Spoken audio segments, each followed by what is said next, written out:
The criminal justice bill, for example, means a new power to tackle economic crime. The issue of Lucy Letby, remember her when she wouldn't face her sentencing or her victims in court?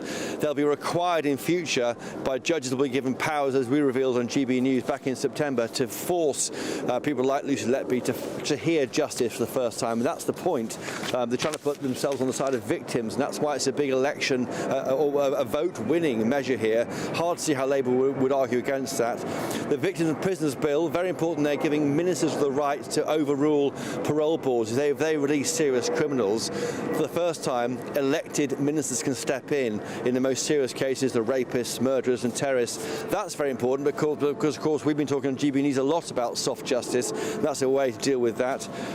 This Martin's Law, Martin Hett, of course, he was a victim of the Manchester Arena attack in 2017. With measures to improve public places, require a big arena to know what to do in the case of a terrorist attack, and more powers for spooks. I think these are good measures, I think, and they are going to appeal, I think, to people the Tories want to appeal to. They will have rigorously tested this in focus groups, and I think it might work.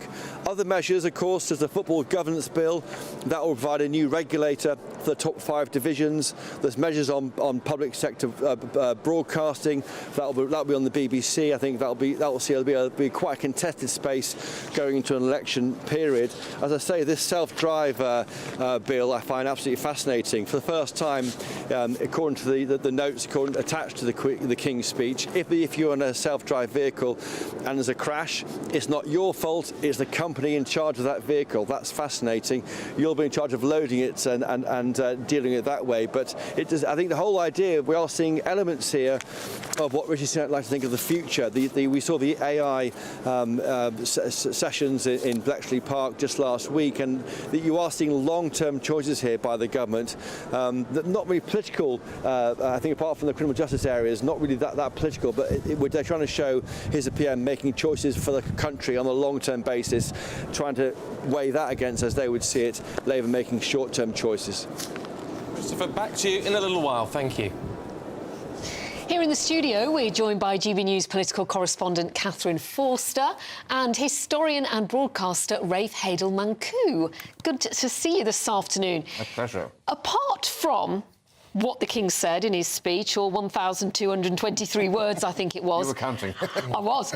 There was crowns, there was robes, there was titles.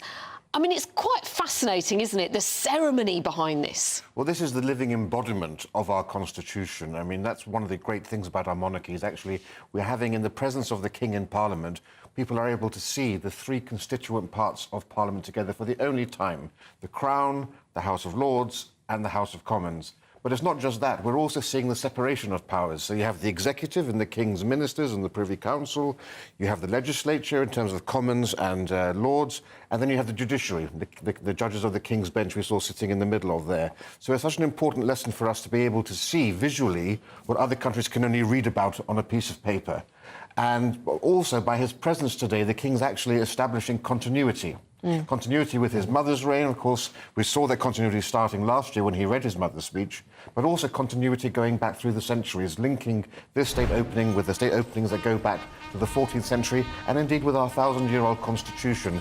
That's why it's so important that we have this. It's a visual reminder of the stability that we have in this country, thanks to the monarchy and our parliamentary democracy. And, of course, we get to see our wonderful armed forces in action, the Blues and Royals, on horseback, or the household cavalry, I should say. I don't know if they're blues and royals or lifeguards. Those are Blues and Royals. Oh, there you go. I'll be in trouble with that when I get home. Red plumes, Blues and Royals, white plumes, lifeguards. So there you go. But but all this sort of thing, and I know we've had a lot of it with the Jubilee and the funeral and the coronation. We've had a lot of it recently, but it's wonderful that it's becoming once again part of our almost everyday doings in the capital. Well, I think it's important. You know, Walter Badger, the great political philosopher, said that we have the dignified and the efficient parts of government. We allow the Prime Minister and the government to do the humdrum routines of life, but it's up to the Crown to actually provide the glamour and the pomp and the pageantry. And remember, all nations in the world have some form of pageantry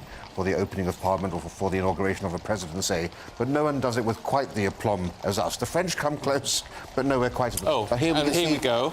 Yeah, here we have the the Diamond Jubilee coach with the King and Queen presumably inside. Yes, we can just see Her Majesty. Now, this is a break with tradition. Normally, it's the Irish state coach built in 1851, the year of the Great Exhibition, that is used. But this is a far more comfortable... This is the Tesla of coaches, if I can say, because it's air-conditioned, it's got power suspension, power windows, and it's a much more comfortable ride, particularly when you're in your 70s. And the two chaps we can see aboard the coach are the watermen, the King's Royal Watermen, who used to ply their trade on the river, but they have a ceremonial function here accompanying the coach as it goes back to Buckingham Palace. I understand Queen Camilla is wearing the same dress as she did during the coronation. Is there a thinking behind that? Well, I suppose, I don't know what the thinking behind it is, but I think it's a nice connection to link the two events together. And I suppose it's also a good symbol of how frugal the royal family really are. Yeah. I'll tell you what, this is, because this in and of itself, and again we've said this a lot recently, but this is a piece of history, isn't it? I mean, it might be the first time the King has delivered the Queen's speech before, but delivering the King's speech for the first time. First King's speech since 1951, but in 1951 King George VI was too ill to deliver. So it's not since 1950 that we've actually had a king deliver the speech in Parliament. King Charles, when he was Prince Charles, was 1967. When he was 19, was the first one that he attended. So he's probably the only person in that chamber who has been so long associated with a state opening of Parliament. Here we can see the lifeguards ahead of the... we can also hear, Rafe, Republicans shouting, "Not my king." Well, that's the beauty of living in a constitutional monarchy, where freedom wears a crown and we allow everybody to have their voice. And I think it's only appropriate that they should be allowed. You know, we do have the freedom to protest, and it's quite right. We know that there were problems at the coronation with how they were treated by the police. The government and the King had nothing to do with how they were treated at that event, and they've been given free rein to protest. But, you know, when you consider the crowds that always come out for these events, they're really a tiny fringe minority compared to the great British public. And here we can see the King in his uniform as an Admiral of the Fleet. Well, I was going to say Admiral of the Fleet, because I've noticed the Royal Navy... Oh, booze as well. Booze as well, going past our Doesn't sound like there's many... protesters there, though. Well, look, but they make their voices heard. But talk us through the Navy aspect of this, then, Rafe, as we see them here. Well, the Navy is, of course, the senior service, and so His Majesty always tends to wear uniform of the Admiral of the Fleet. He broke with tradition, for example, at the coronation, and chose to wear his uniform of an Admiral of the Fleet rather than the traditional coronation garb that a king would usually wear. And here we have the other carriages coming back. Also, presumably, we have Queen Alexandra's state coach, which will be carrying the royal regalia back, which we saw the Crown will be making its own journey back. So important is the Crown that it has its own unique carriage, along with other members of the royal family returning. But yes, so the Navy has an important role to play. But we're seeing all elements of the military involved here, including, of course, the Household Cavalry, which is the oldest military unit in the British Army. After lunch, MPs are due to debate the contents of the speech, Catherine. Is that largely symbolic? Yes, they're going to basically debate the contents of this bill for the next 5 days. So starting this afternoon in a couple of hours, there will be an address from the Prime Minister and from Keir Starmer, and then there will be a lot of scrutiny. So the speech itself is only a few pages, but I've got here a 70-page briefing document going into the nitty-gritty of all these bills. But at the end of it, there will be a vote, but that really is a complete technicality. The last time that was voted down was something like 100 years ago, 1924, Conservative PM Stanley Baldwin. So let's face it, this will get voted through. But 5 days of debate now around this, yes. But then it's interesting, isn't it, as Pip was saying earlier on to Christopher Hope, there's no guarantee. I mean, yes, it gets voted through as a sort of separate item, if you like.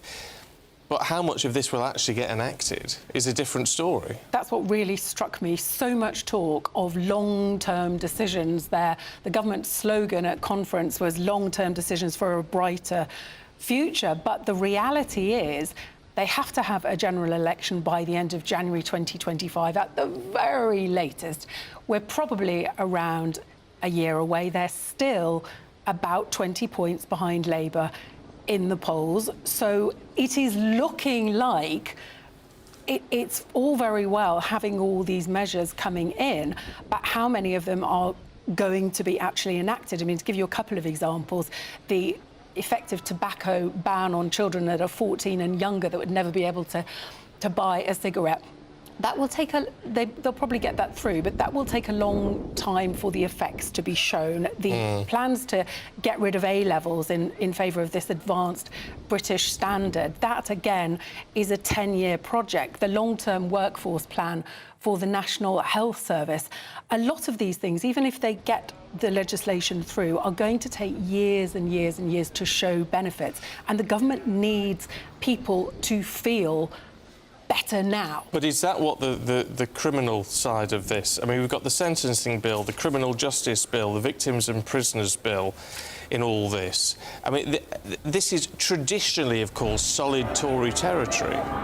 It is, and they've gone very deliberately big on crime because they feel that they've got quite a good record on crime at the moment. They want to be seen as being very tough on it, and they're rolling out all these measures. I suspect a lot of these will go through, things that will be very popular, like the fact that the outrage a few months ago when Lucy Letby, who'd killed babies, refused to go in court to hear the sentence, crack down on knife crime, rapists not being released early, more prison places. I think a lot of this will be very popular, and they also sense an opportunity, don't they, with net zero, because they feel that there's votes in a softening of the green agenda, giving people longer to transition, and also the oil and gas. I mean, that's obviously very controversial, more drilling in the North Sea, but their argument is much better while we make the change to get our oil and gas locally from our own resources than ship it from halfway around the world. But these are real wedge issues with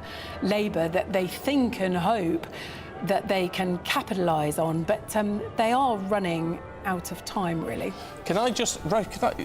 Am I wrong in thinking, when we saw the carriage go past there and there were two maces, are they the maces of the House of Lords and the House of Commons that went past? And if so, why have they been taken out? Actually, that's a good point. Well, I know that it's supposed to be a 2-hour session before you have the actual debate on it, but I'm not sure why they were taken out there, actually.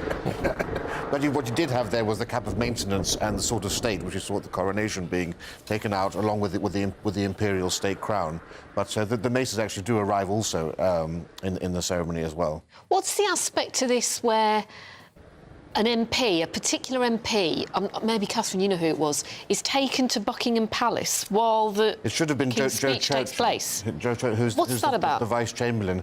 This allegedly goes back to the 17th century when we had tensions between King Charles I and Parliament, and the concept was that if the King was coming to Parliament, they would take hostage one of the MPs and hold them back, so to ensure the King's safe return. Nice. Now, whether that's actually true or not, because the tradition, we can only find evidence of it going back to the 1960s, actually. So we don't know that we don't know whether happened. it's true or not, but it has tended to be the Vice Chamberlain of the Household who's an MP. There's a lot of grim stuff around all of that, isn't it? It's a bit like when there's a speaker elected and they have to be dragged to the seat because there's a reputation of them being beheaded or whatever. Exactly, yes. Not a position you'd want to have had in the 17th century necessarily. But actually, so many of the traditions date from that time. 1605, of course, the Gunpowder Plot. That's why we have the Beefeaters searching the cellars of the Houses of Parliament. Of course, we saw earlier we had Black Rod's having the door slammed in his face, onto which he banged 3 times. Again, that dates back to King Charles I, who at one time entered the House of Commons in order to seize members of Parliament who he believed were engaged in acts of treason. So lots of this ceremony actually dates back to that era. And, and as we see the procession enter into the Mall, much of what we see in the state opening of Parliament today is actually a 19th and early 20th century creation. So the Houses of Parliament, which burned down in 1834, the rebuilt ones were actually designed to show off the state opening of Parliament. The actual architectural layout is all designed for the King's entry, the robing room, the procession through the Royal Gallery. So the building facilitates the state opening of Parliament, just as does the Mall, which of course was an inspiration of King Edward VII, in order to give that grand procession route between Buckingham Palace and Westminster. And it's worth noting, actually, that from 1901, when King Edward VII became king, until today, there have only been 6 occasions when a monarch hasn't delivered the state opening of Parliament speech. And Catherine, who writes it? Is it Rishi Sunak? It's written jointly by the government. I mean, Rishi Sunak has got speechwriters, so you can be assured of probably several people involved, and it will be checked and tweaked and ultimately approved. So Rishi Sunak most certainly will have gone through and checked absolutely everything, but I very much doubt that it was written by him. They have people to do these things. But certainly what we can be sure of is that King Charles will have had no input into it whatsoever. Yeah. He will just read what he is given. And normally, does it not happen earlier in the year? And it was put back to November. Why? It's largely every year or so, but we haven't had one for 18 months. The last one was in spring of last year. We weren't even on the last Prime Minister, we were on the last but one Prime Minister, Boris Johnson, because then, of course, we had Liz Truss, didn't we, for 7 weeks? And so we've had an 18-month gap, and that can happen, but it's a year or more, obviously, because Liz Truss was only there for 7 weeks and the Queen died 3 days after she was elected Conservative Party leader. Then we've had Rishi Sunak. A lot of the bills that are in this now are ones that are being carried over from the previous sort of term of Parliament that they didn't get time to put through. But if I can just say, actually, usually May was when we have state opening of Parliaments, but November is always the default year, as well, a default month in the year when you have them. So November's not at all unusual. It's quite common. Right. Can I ask about the pensions reform bill? Because this intrigues me a little bit. Easier to invest money from the pension sector into long-term infrastructure projects and start-ups. Now, the Chancellor reckons that's going to make it means we'll get better returns on our pensions if you start investing early enough. It's another one of these long-term plans, isn't it? But an indicator that obviously pension savings is a concern as we move forward. It certainly is a concern, and the Chancellor Jeremy Hunt is very keen to get people putting more money aside, because we know that the state pension, OK, the triple lock seems to be guaranteed, give or take whether they'll include bonuses or not, because the Conservatives need those voters. But long term, it would appear that the future of the triple lock, to be honest, is completely unsustainable, because we're living longer, the bill is going up and up and up, and although pensioners were very ill done by for a very long time, over the last decade or so, pensioner incomes have gone up fairly dramatically, and the working age population, their income has gone up much less. So people will be, in the future, I suspect, much less able to rely on the state pension making up a good chunk of their income, and personal pensions, private pensions, company pensions will become more and more important. So the government certainly very keen to incentivise that, and we'll probably get more information, I would imagine, in the autumn statement on November 22nd. Yeah, not long to wait for that. Something that was missing, Catherine, which many people might be pleased about, was this action to tackle people sleeping in tents, when Suella Braverman appeared quite unsympathetic, some would say. Yes, this was a story that emerged in the FT at the weekend and then was followed up. And the Home Secretary, as she has a habit of doing, some people love her, but she's not to everybody's taste, upset a lot of people by saying that sleeping in tents was a lifestyle choice. Now, she said that, and other government ministers, including Rishi Sunak, including Claire Coutinho, said it's not language that she would have used. Certainly has been clear discomfort within the government about that. I can't find anything about that in here. And And of course, we do know, don't we, that two different things, isn't there? There's a homelessness, which includes people who might be in temporary bed and breakfast, and then there's actual rough sleeping where people are on the streets. But the people that are physically on the streets very often have problems with drug addiction, alcohol addiction, mental health issues.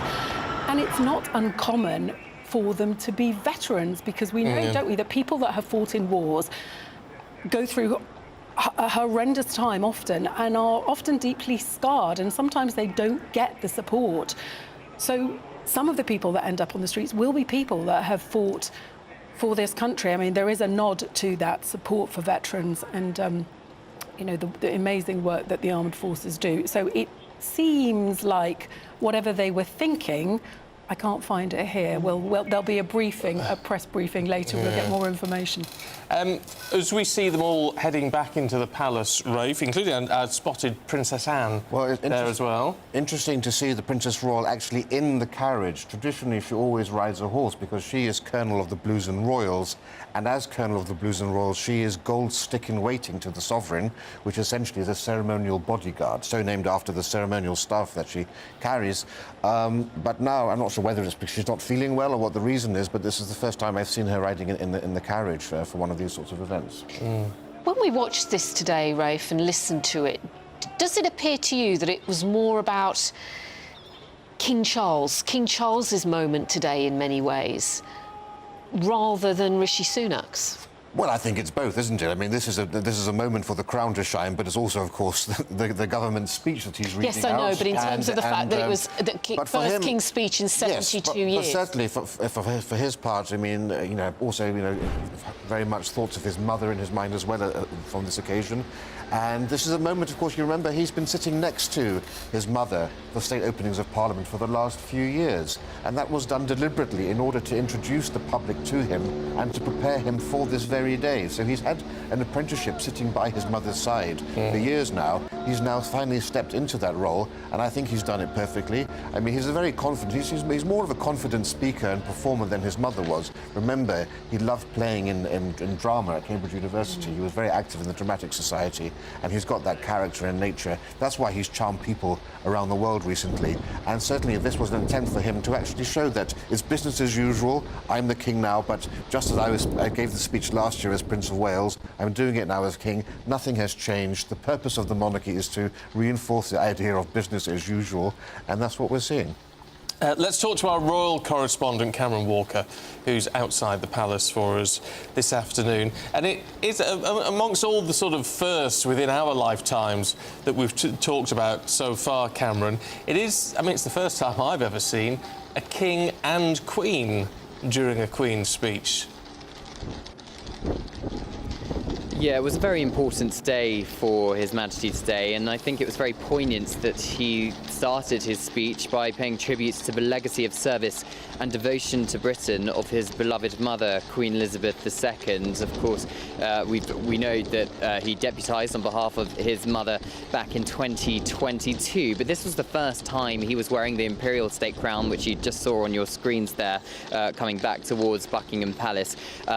As well as being accompanied by Queen Camilla, sat next to him on the throne. And as you said, we haven't seen a view like that for more than 70 years. It was George VI, the last time he sat on that throne was in 1950. In 1951, he was too ill to attend the state opening of Parliament. I believe it was the Lord Chamberlain who read the speech on his behalf at that particular year. And of course, the year after, 1952, it was Queen Elizabeth II who was reading the speech for the first time. So it looks like the imperial state crown in the Queen Alexandra's state coach has just returned to Buckingham Palace alongside the cap of maintenance and the sword of state. In the second carriage, we had Richard Thompson, the Sergeant of Arms, as well as David Turner as well, and of course the crown jeweller, making sure that the crowns are very much kept safe to be safely returned to the Tower of London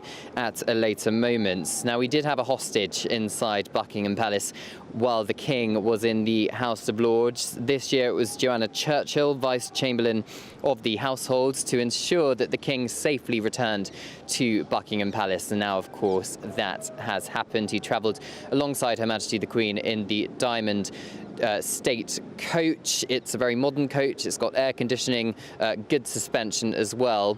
Behind the King, in one of the other coaches, was his sister, Princess Anne, the Princess Royal, wearing her Blues and Royals uniform as colonel of that regiment.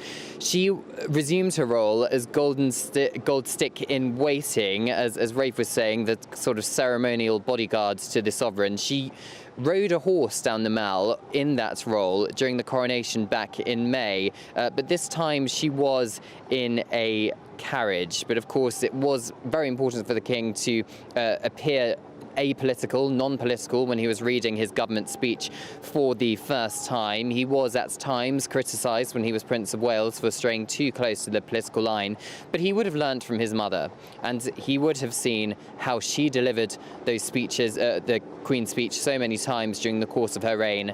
And now it is his chance to ensure that continuity of the crown and its place within our constitution.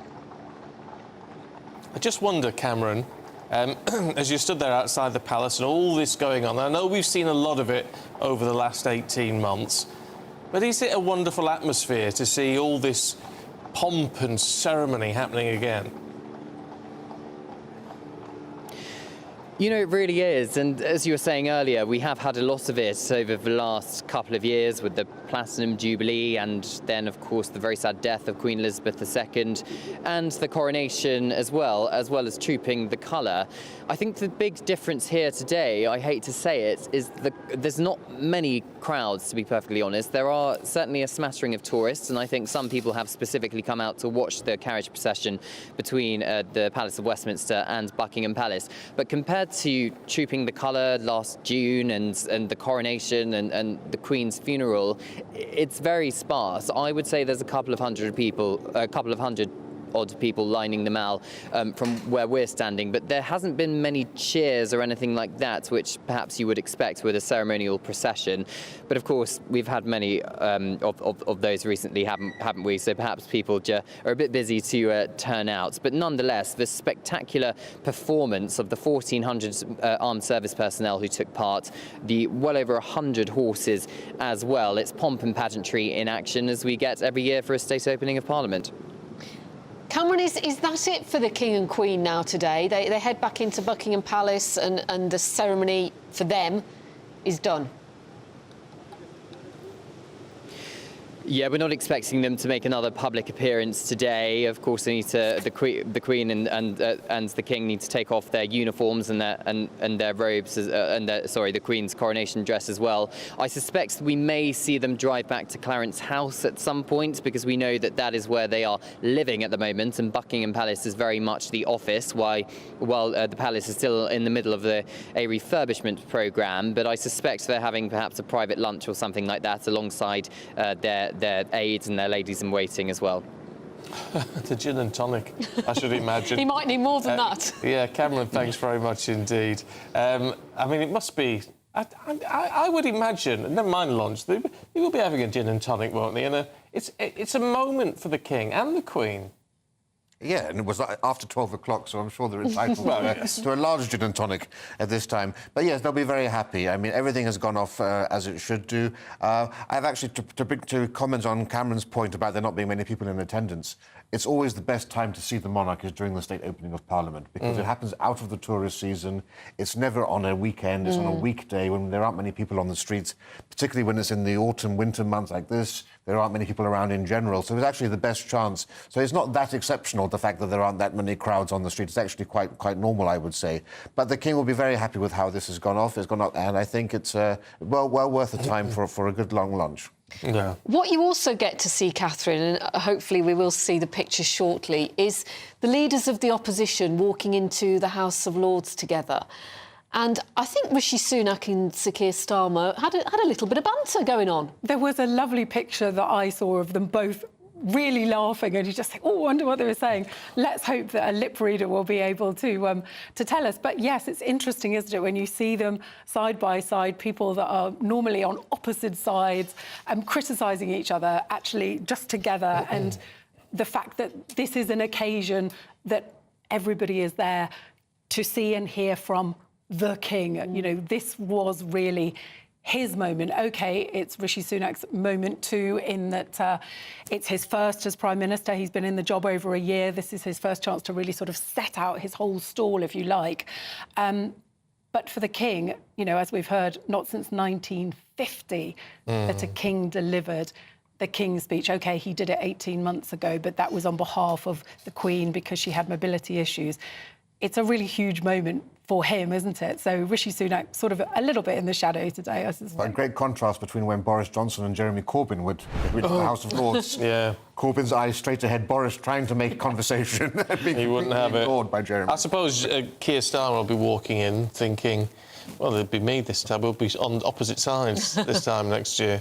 Yeah. Very possibly. I think he might be thinking that, and I was talking to quite a prominent member of the government down in Westminster when I was down there earlier, and I said, how do you feel? And he said, oh, I don't know, I'm going to bother going in. And but he said, oh, you know, I still think we can win the next election, but they've got to stop annoying voters, basically, and give them a positive reason to vote. Yeah. He was very dismissive about the smoking ban. He was saying, you know, you've got to give people a positive reason. Now, he was saying, in my constituency, it's not necessarily that they're going to vote for Labour, and we hear this again and again. It's not that people are massively excited about Keir Starmer necessarily at all. Lots of people really not sure, but they're saying to him, yeah, we'd like to vote for you, but we're really not happy with you at the moment. Give us a positive reason. Otherwise, we're going to stay at home or we're going to vote for reform. Do you read it as then that the content of this speech was very much aimed at wooing back those traditional Tory voters? Well, certainly all the stuff on crime, you know, playing to being tough on that. Yes, absolutely. But there's a lot of this in here that is personal to Rishi Sunak, things that Rishi Sunak, they were saying a few months ago, you know, let Rishi be Rishi. The polls weren't shifting, so they thought, let's let him do what he feels passionately about now. We've seen that that's artificial intelligence. I think that was a win last week, this summit. There was a lot of criticism before it about who was or wasn't coming, what difference it would make. But I think he did have a win there. But, you know, the thing on phasing out smoking, that's something that he feels very strongly about. Phasing out of A-levels, again, something he feels strongly about. But whether those are going to be vote winners, I'm not at all sure. OK. Well, we'll find out in about a year, won't we? Thank you both for now. Don't move, because we're coming back to you very shortly. But should we have a look at the headlines? Here's Sophia.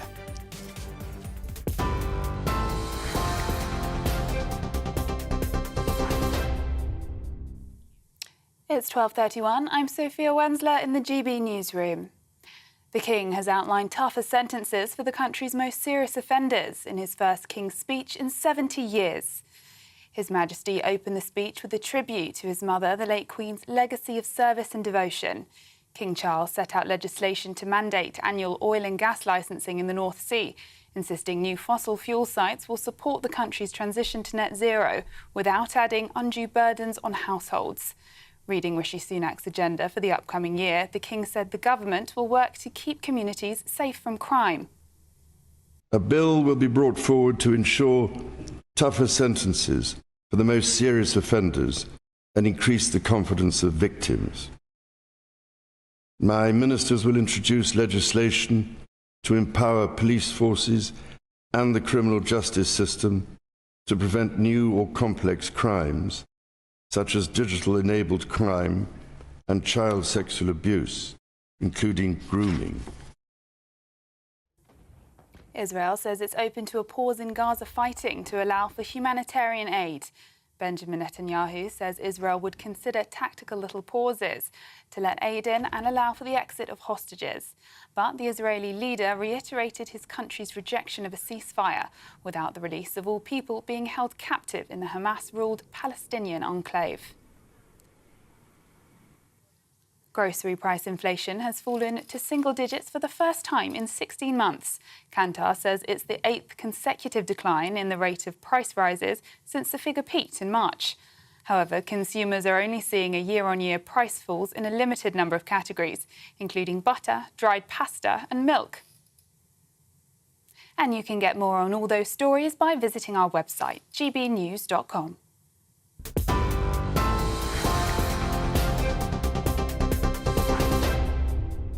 For stunning gold and silver coins you'll always value, Rosalind Gold proudly sponsors the GB News Financial Report. And here's a quick snapshot of today's markets.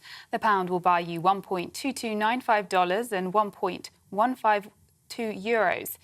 The price of gold is £1,595 and 97 pence per ounce. And the FTSE 100's at 7,416 points. Rosalind Gold proudly sponsors the GB News Financial Report.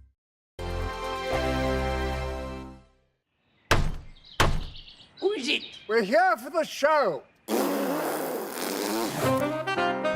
More energy this time! Welcome to the Dinosaur Hour. I was married to a therapist. And you survived? I thought we were getting Hugh Laurie. Second best. You interviewed Saddam Hussein. What's that like? I was terrified. I'm playing strip poker with these three. Oh! No, thank you. My CDs need to be put in alphabetical order. Are you going to be problematic again? The Dinosaur Hour. Sundays at 9 on GB News. What you get for breakfast is something that, if we do our jobs right, you will wake up to news that you didn't know the night before. It's a conversation. It's not just me and Eamon. We want to get to know you, and we want you to get to know us. From 6, it's Breakfast with Eamon and Isabel. Monday to Thursdays on GB News. Britain's news channel. People in Britain, they love free speech, but they also love fair play. I don't care if I'm speaking somebody from a trade union, from the Labour Party, somebody from the SNP. And I think the viewers like to see that actually we can challenge one another, but in a positive way. We think we ask the questions that people want to ask, and often we ask the questions that we wanted to ask in Parliament but never got the chance to ask. So join us every Saturday, 10 a.m. till noon on GB News, Britain's news channel. Nightmare commute. Kick it up a gear with me, Patrick Christie's at Drive Time, 3 till 6 p.m, Monday to Friday on GB News Radio.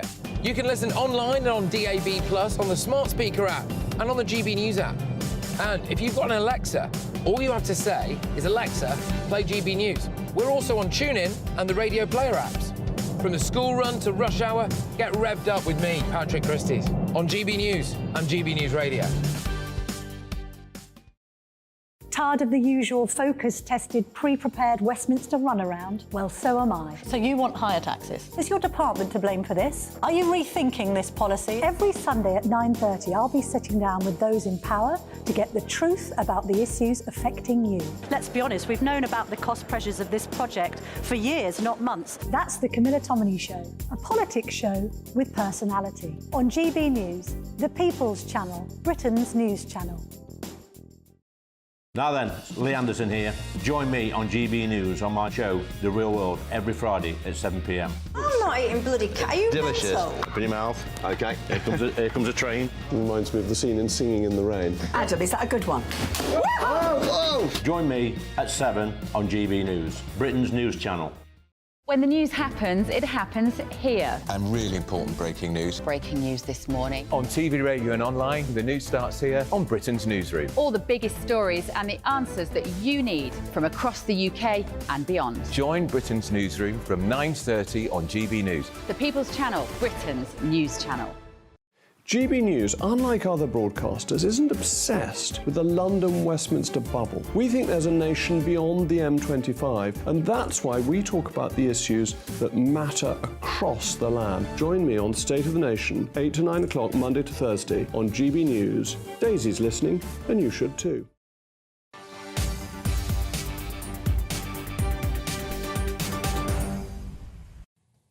.12:38, the King has unveiled a host of measures which the government hopes will become law in the next parliamentary session. This afternoon, MPs will debate the contents of the speech, which Labour has already described as a pretty pathetic programme of tinkering. Meanwhile, Sir Ed Davey, Lib Dem leader, described it as containing cheap gimmicks and reheated policies. Let's talk to Conservative MP for the Isle of Wight, Bob Seeley, who joins us now. Bob, good to see you this afternoon. There's a lot in this which is headline-grabbing, particularly on sort of law and order.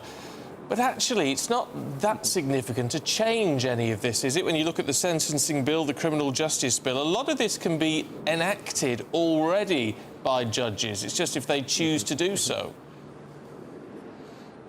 I don't agree. I think actually this is a really good King's speech, and there's a lot in it, and I'd love to talk to you about elements of it. When Ed Davey is talking about tinkering and the Labour Party is talking about a sort of feeble tinkering, I was rather assuming that they were talking about their own manifesto ideas, which seem to be remarkably non-existent. So in this King's speech, we've had some important stuff, criminal sentencing, some long-term stuff, AI, driverless cars, smoking, some important moral and ethical stuff, the Holocaust memorial, and sadly we probably need that more than ever considering what's happening in the Middle East, but also stuff that I'm really interested in as well. So the importance of getting great apprenticeship schemes in this country, having the best apprenticeships in the world, for a place like the Isle of Wight and for all our industry, our maritime and aerospace well-beating industry that we have in the Medina River, that's absolutely critical. And there's other things that I'm personally interested as well, like stopping rich people from intimidating the media and making sure that we register people who are trying to influence, sometimes in a malign way, public life in this country. So for me, there's an awful lot in it. And when I listen to the Labour Party and the Lib Dems, actually, I treat them with the disinterest that I suspect many GB viewers would also take to their absolute lack of ideas and lack of a decent alternative. Labour, though, is still way ahead in the polls, double digits, I think it is. Is this King's speech really going to make the dent that you would like in those polls, Bob? I think the dent in the polls, I hope, is going to come as we near the next election and people see what's on offer. We've got a Conservative Party that is being sensible and realistic about net zero. We've gone further to decarbonise than any other major economy. But actually, forcing Mrs Miggins to have a heat pump when China is using 200 million tonnes of coal a year, I think we've got to have a sense of balance and a sense of realism. And that's what we're doing with the oil and gas licensing. What is the point of having a Labour government that buys liquid natural gas for the next 20 years from Qatar, getting it through the Straits of Hormuz at times of crises, when we've got the stuff on our own doorstep? We need to be doing sensible things. And so I think, for me, Pip, it's that common sense aspect that is actually going to appeal to people, because they're going to look at Labour and they've been hijacked either by trans groups or hardline green groups, and actually they don't share their values and they don't speak for the average Labour voter in red wall seats, or indeed any seats, including seats like mine on the Isle of Wight. So I think as we get nearer to that election and as people see what the choices are, we're going to do our best to make our case as best we can. We've been in power for a long time. I get that. And every time you win an election, it's always more difficult to win an election afterwards. But that's why we've got to come up with a really good manifesto. And the stuff that we've had today shows the direction we're going in. And I think it's stuff that is going to appeal, things and policies and politics that is going to appeal to GB News viewers up and down the country. Well, yeah, but I mean, look, preventing serious criminals from marrying in prison, I mean, look, I very much doubt that many people would disagree with that. But again, it's not going to make a huge impact, is it? Okay, as Alex Chalk was saying, when I was listening, just waiting to come on, back when Labour in power, rapists got out after halfway through their sentence. Now they're going to serve all of it. So there's big stuff that we're doing. There's long-term stuff. Look, driverless cars, AI. This is really important. Hold on a minute. Not for the next 5 years, but for the next 100 years. Forgive me. It's difficult to jump from sort of rape charges to driverless cars. On that rape issue, there has been some concern raised, because Alex Chalk also said protecting the public, which is what he says all this is about, means reducing reoffending. Well, part of the problem with making people serve a full sentence is they're not then coming out on licence. necessarily, are they? Which means that they're walking out of prison and not being supervised, so they're not getting the training, the mentoring, the work around them once they're out to stop them reoffending. No. Sorry, Steve. You're assuming that just because somebody serves their whole sentence, which is, I suspect, an opinion that many, many people up and down the country, the overwhelming majority, would support or have a lot of sympathy for, you're assuming that they don't get any support in prison and they don't get any support out of prison. That is simply not the case. The point I was making when I was looking at the sentencing, but also then the artificial intelligence, was to say there are some things which are going to be seen as political, but which are also important to our long-term future, like the annual licensing. Let Labour say they're going to take oil and natural gas from unstable parts of the world, the other side of the world, which when it costs a great deal in terms of carbon emissions, even to get the liquid natural gas around the world to here. Let them say that when our alternative is to use and to create the tax take and all the jobs and the wealth creation that comes from investing in our own oil and gas fields for as long as we need them on the path to net zero. I combine that with looking at AI and the need to put in place rules and regulations about stuff like driverless cars, because these are the things that are going to drive the next wave of investment in high tech, not for the next year up to the next election, but for the next decade and frankly for the next 20 to 30 years. So these are really important things. A couple of favourites of my own: the apprenticeship stuff, really important, as I said, for a place like the Isle of Wight. Laws to stop people intimidating the media, really important, and something that I've been following for some time now, but also stuff or policies to regulate so-called agents of influence who seek to influence politicians and indeed other aspects of public life. These are all important bills, some of which the Labour Party has also, or certainly members of the Labour Party, have also been calling for. So for me, I think it's a great package of bills. It hasn't got everything in it, but it's got an awful lot in it, and we need to get it through Parliament. And let's have that debate, and let's see the direction that we are going in: common sense, practical, long-term problem solving, as opposed to the direction of the Lib Dems, which is an endless protest vote, and indeed the Labour Party as well, who frankly seem to, every time they announce a policy, they withdraw it a couple of weeks later. Bob, we've got to leave it there, but we appreciate your time today. Thank you. They've got a long afternoon and evening ahead debating it. I think they're sitting until 10 o'clock tonight. 10 o'clock tonight, but the next 5 days debating this. That'll be fun. Yeah, well, outside, let's talk about what was happening, because not our King chants were heard as the King left Parliament. Anti-monarchy group Republic are demonstrating in Westminster after the King opened that new parliamentary session. Well, their CEO, who knew they had one, said the state opening is a pantomime, which shows just how bad our constitution really is. Joining us now is GB News London reporter Lisa Hartle. Lisa, you were there on the ground watching. What did you see? So I'd say there was about 300 protesters from Republic just around the corner we're on and just over the road. And as the royal procession, the King came down, they had banners and placards all saying, "Not my King." And then they were chanting things like, "Down with the crown," "Not my King," booing. So that was as the procession went by. Now what they're calling for is, they say, they want everyone in the political system to be democratically elected, and they say that the King should not be at the head of state. I spoke to the CEO, Graham Smith, of Republic earlier, and this is what he had to say. Well, the big difference we would make is shifting power from government to Parliament and from Parliament to people, so the country would be more democratic. Everybody in the Parliament would be elected and representative and accountable, and we would have a head of state who could represent us, who is one of us and chosen by us and accountable to us, and that just makes our democracy better, and it makes decision making better, and it shifts more power into the hands of the voter. And there were a couple of people, two people amongst the crowd waving Union Jacks, and there was another guy who jumped on a wall and very loudly shouted, "God save the King." And when I spoke to him afterwards, he said he's not a huge fan of the Royals, he likes them, but he said he said it felt like it was an echo chamber, and he just wanted to kind of put another side across to what everyone else was chanting as the King went by.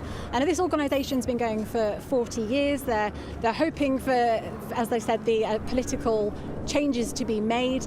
But when I put it to them and I said, what about tourism? A lot of people would say that the royals at least bring a lot of tourism and money into the country. This he rejected by saying that there's no evidence to support this. So, but they've all gone home now. There was lots of yellow flags earlier, but now they've all packed up and left. OK, Lisa, thanks very much indeed. Well, they're entitled to make their point. I think they're probably shouting in the wind a little bit. But there you go. Well, also in the King's speech were plans to introduce a law to stop children who turn 14 this year and those younger from ever legally buying cigarettes or tobacco in England. Well, it follows on from the Prime Minister's announcement back at Conservative Party conference that the government plans to prevent those born in 2009 or later from ever buying tobacco products. It's a law emulated in many ways from New Zealand. Well, let's speak to our GB News North West reporter, Sophie Reaper, who's in Manchester for us today. So that plan was mentioned in the King's speech. What are people saying about it, Sophie?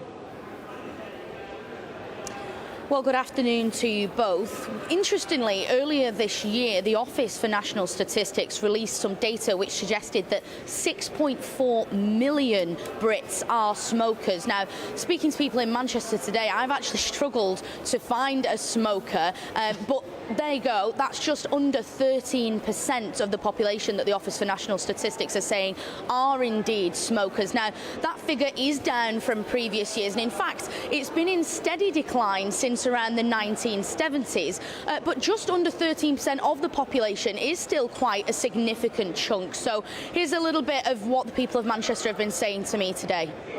Well, I think it's an absolutely brilliant idea. My husband has asthma, and we'd never go anywhere where there's smoking, so I think it's a really good idea. Yeah, they'd have my vote anytime. It's a good idea, personally. I mean, my father used to smoke and I've seen the negative effects it has on smoking. Personally, I don't smoke. I don't know anyone who does smoke, but from the things that smoking can do to you, obviously the health, how it affects you, I think it's a good idea. I really am. I think it's a good idea to help the people to stop smoking. So I did smoke myself for 14 years and I decided to stop. So been now 10 years stopping and I feel more better, 100%. So I advise everyone to stop smoking. I think it's totally unfair. Everyone should have a right to do what they like. If they smoke, eat chocolate, whatever, I think they should stop this ban and get on with it. Now, in the King's speech, he announced that the government would create what he called a smoke-free generation, that they would do that by preventing the sale of tobacco to anyone born on or after the 1st of January 2009. In other words, anyone who would be turning 14 this year. Now, the actual bill itself, I'll just read you a little bit of it. It says, this will mean effectively raising the age of sale by 1 year each year for this generation to prevent them and future generations from ever taking up smoking in the first place, because there is no safe age to smoke. OK, Sophie, for now, thanks very much. Still here in the studio is GB News' political correspondent Catherine Forster and historian and broadcaster Rafe Hadel-Manku. Good to see you again. Let's do a bit of trivia, shall we? I love a bit of trivia on these occasions. So, the King's speech, we know, ran to 1,223 words. Which do you think was the shortest speech? Under which Prime Minister? Oh, gosh, yes, let me think. Don't know. Wouldn't be Margaret Thatcher, would it? Wasn't Margaret Thatcher? No. More recently than that, 735 words was Gordon Brown's government, really? November 2009, yeah. Oh, see, he's another Prime Minister who was never elected. True. Wasn't he? Never won an election. Very true. There you go. You're nodding away, Catherine. That's one. Never won it. I mean, Liz Truss as well was well, she was elected by the Conservative Party membership, which is what, like 0.06 of the population. But yeah, Gordon Brown was not elected by the British public, nor was Liz Truss, nor was Rishi Sunak, and of course that grates with a lot of a lot of people. But, you know, here we are. The Conservative Party made the decision to get rid of... Theresa May, actually, until she called that election. Very true. Then she called the election and didn't do very well. The majority and basically lost the majority, didn't she? Yeah. With the dementia tax and other things that went. It's interesting you were talking without Sophie Reaper and talking about smoking there. And a lot of people saying, well, for the vast majority saying, no, great, what a sensible idea this is. And it might be a sensible idea. However, it's not necessarily a vote winner, is it? And that's what they've got to be focused on if they want to get anything done. It's not, and it is for the long term, no doubt. I mean, sure, there's plenty of people think it's nanny state, but certainly the impact eventually will be positive, won't it, in that fewer people will smoke, fewer people will die from lung cancer. But that is going to take a very, very, very long time. And in the last hour or so, there's been a very swish, as always with Rishi Sunak, 1.5-minute video basically saying, I am change, change in the economy, change in the society, change in the community. He's very keen because he feels that that's the only way they've got hope, is to paint themselves as different. But the fundamental problem is the Conservative Party, in one iteration or another, has been in power for 13 years. Not Rishi Sunak, but Boris Johnson came along and got elected partly on pretty much pretending that he'd had nothing to do. And he had been Mayor of London for a long time, that what had gone before was nothing to do with him. And Rishi Sunak doing the same, but to a lot of people, they'll just think, you guys have had 13 years. It's great coming out with these long-term policies now, but what have you been doing for the last 13 years? Yeah. It's the same tack that Rishi Sunak used at the Conservative Party conference, though, isn't it? I am the man for change. Yeah. Yeah, but he's not leading by himself. He's part of a party. Because I think a lot of people have simply stopped listening and switched off because they're fed up. They're not feeling better off. I mean, I guess the Conservatives' best hope now is in the next year the economy will really turn the corner. Inflation is falling. We're not in recession yet, though we could be. That things will start to feel better. But, I mean, Labour will go on.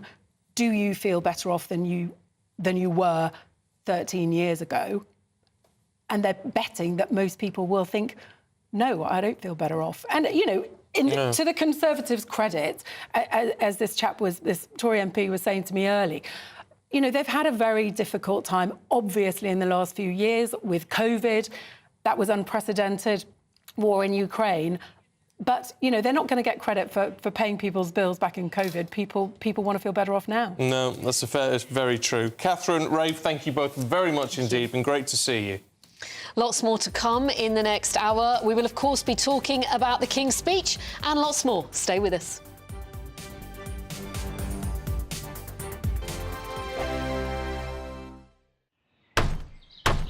Who is it? We're here for the show. This time. Welcome to the Dinosaur Hour. I was married to a therapist. And you survived? I thought we were getting Hugh Laurie. Second best.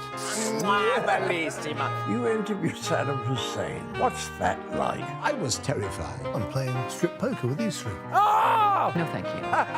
My CDs need to be put in alphabetical order. Are you going to be problematic again? The Dinosaur Hour. Sundays at 9 on GB News. What you get for breakfast is something that, if we do our jobs right, you will wake up to news that you didn't know the night before. It's a conversation. It's not just me and Eamon. We want to get to know you, and we want you to get to know us. From 6, it's Breakfast with Eamon and Isabel. Monday to Thursdays on GB News. Britain's news channel. People in Britain, they love free speech, but they also love fair play. I don't care if I'm speaking somebody from a trade union, from the Labour Party, somebody from the SNP. And I think the viewers like to see that actually we can challenge one another, but in a positive way. We think we ask the questions that people want to ask, and often we ask the questions that we wanted to ask in Parliament but never got the chance to ask. So join us every Saturday, 10 a.m. till noon on GB News, Britain's news channel. Nightmare commute. Kick it up a gear with me, Patrick Christie's at Drive Time, 3 till 6 p.m, Monday to Friday on GB News Radio. You can listen online and on DAB+, on the smart speaker app and on the GB News app. And if you've got an Alexa, all you have to say is, Alexa, play GB News. We're also on TuneIn and the Radio Player apps. From the school run to rush hour, get revved up with me, Patrick Christys, on GB News and GB News Radio.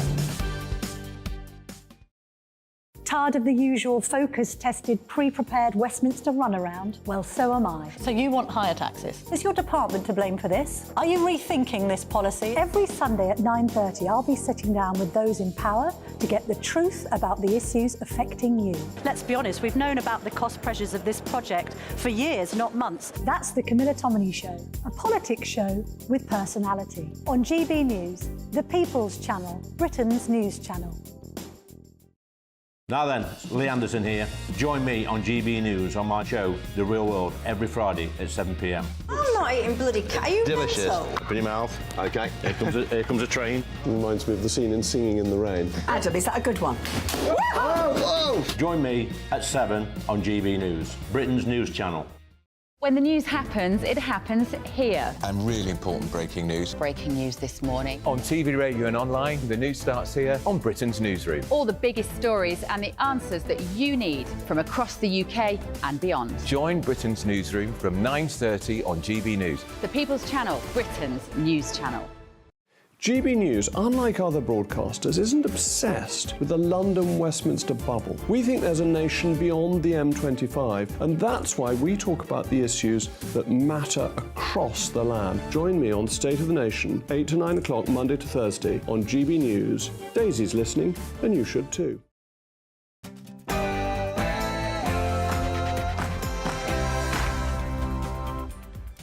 Good afternoon, it is 1 o'clock and you're with GB News Live with Pip Thompson and Stephen Dixon, coming up this lunchtime.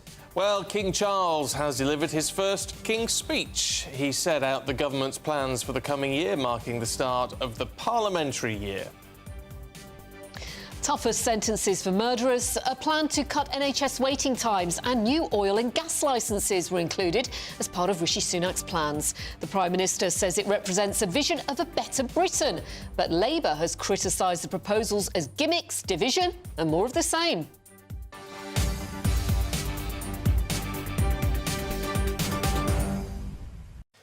And we know that some of what the King had to read out he wouldn't necessarily agree with, particularly when it comes to those oil and gas licences.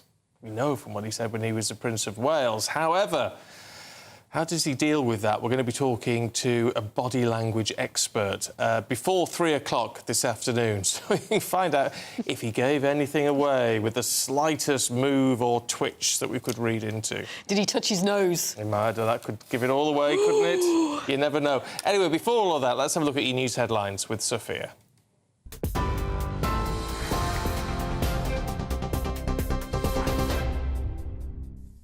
Good afternoon, it's 1 minute past 1. I'm Sophia Wensler in the GB Newsroom.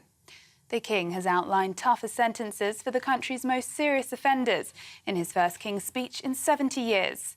His Majesty opened the speech with a tribute to his mother, the late Queen's legacy of service and devotion. King Charles set out legislation to mandate annual oil and gas licensing in the North Sea, insisting new fossil fuel sites will support the country's transition to net zero without adding undue burdens on households. Reading Rishi Sunak's agenda for the upcoming year, the King said the government will work to keep communities safe from crime. A bill will be brought forward to ensure tougher sentences for the most serious offenders and increase the confidence of victims. My ministers will introduce legislation to empower police forces and the criminal justice system to prevent new or complex crimes, such as digital-enabled crime and child sexual abuse, including grooming. Our reporter Ray Addison is at HMP Lewis, speaking with locals about tougher sentences for offenders. If you're accused of a crime, then you should be expected to stand in court. So I'm all for any reforms that expect people to show respect for justice, but I'm not in favour of locking people away for good, apart from in the most extreme circumstances. We certainly have been far too lenient on them, far too lenient. We really need to give them tougher sentences, absolutely. It's to protect the public. Well, the problem is, especially rapists, they don't do catch enough, but enough. It's frustrating. It's hardly any. Was it 3%? Something like that. The King also outlined a draft of new housing reforms. My ministers will bring forward a bill to reform the housing market by making it cheaper and easier for leaseholders to purchase their freehold and tackling the exploitation of millions of homeowners through punitive service charges. Renters will benefit from stronger security of tenure and better value, while landlords will benefit from reforms to provide certainty that they can regain their properties when needed. Israel says it's open to a pause in Gaza fighting to allow for humanitarian aid. Benjamin Netanyahu says Israel would consider tactical little pauses to let aid in and allow for the exit of hostages. But the Israeli leader reiterated his country's rejection of a ceasefire without the release of all people being held captive in the Hamas-ruled Palestinian enclave. It comes as United Nations chief says Gaza is becoming a graveyard for children. G7 foreign ministers are meeting in Japan today to discuss coming together in the face of the Gaza crisis. Today marks a month since the Hamas terror attack in Israel on October 7th. Hundreds of people have gathered outside Downing Street as London joins major cities around the world hosting a memorial vigil for those who have lost their lives in the conflict. Grocery price inflation has fallen to single digits for the first time in 16 months. Kantar says it's the 8th consecutive decline in the rate of price rises since the figure peaked in March. However, consumers are only seeing a year-on-year price fall in a limited number of categories, including butter, dried pasta and milk. Spending on promotions has now hit 27.2% of total grocery sales as shoppers continue to try to cut their bills. Captain Sir Tom Moore's daughter has lost an appeal against the demolition of an unauthorised spa at her home. Hannah Ingram Moore and her husband had appealed against the demolition order by Central Bedfordshire Council. They used Captain Tom Foundation name on the first proposal, with revised plans then turned down. The organisation, which was founded in June 2020 in honour of Sir Tom, is currently being investigated by the Charity Commission. Amazon workers are launching a series of strikes today in a long-running dispute over pay. Members of the GMB union at the online giant's Coventry site will walk out for 3 days and again on Black Friday at the end of the month. The union announced around 1,000 workers will be on strike after criticising a pay offer it said was worth £1 an hour. And a breakthrough drug is being offered to thousands of women in England to reduce their risk of developing breast cancer. The NHS says around 300,000 postmenopausal women in England who are at moderate or high risk will be offered the drug anastrozole. Trials have shown the drug reduces breast cancer cases by 49% over 11 years among eligible women. This is GB News across the UK, on TV, in your car, on your digital radio and on your smart speaker by saying play GB News. Now it's back to Stephen and Pip.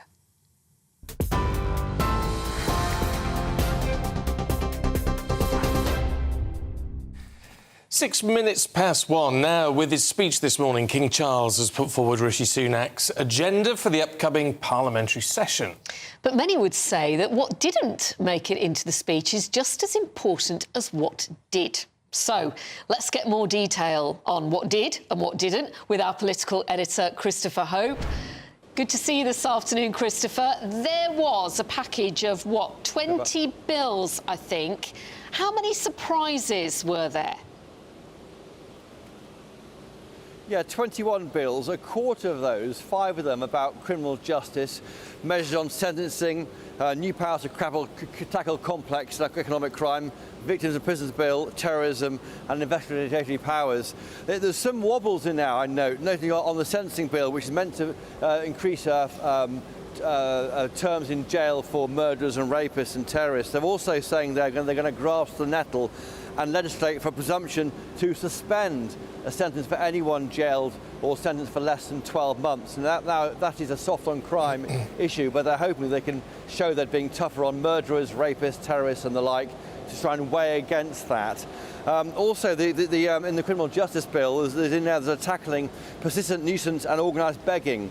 Now, that doesn't go as far as we saw at the weekend.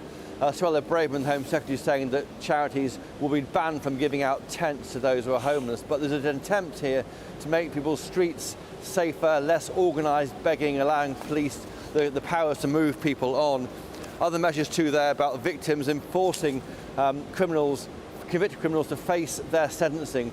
We saw that didn't happen in the Lucy Letby case earlier this year, and notably on the Terrorism Protection of Premises Act, this Martin's Law. Martin Hett, one of the victims of the Manchester Arena attack in 2017. In future, any big public spaces must have a plan to deal with terrorism.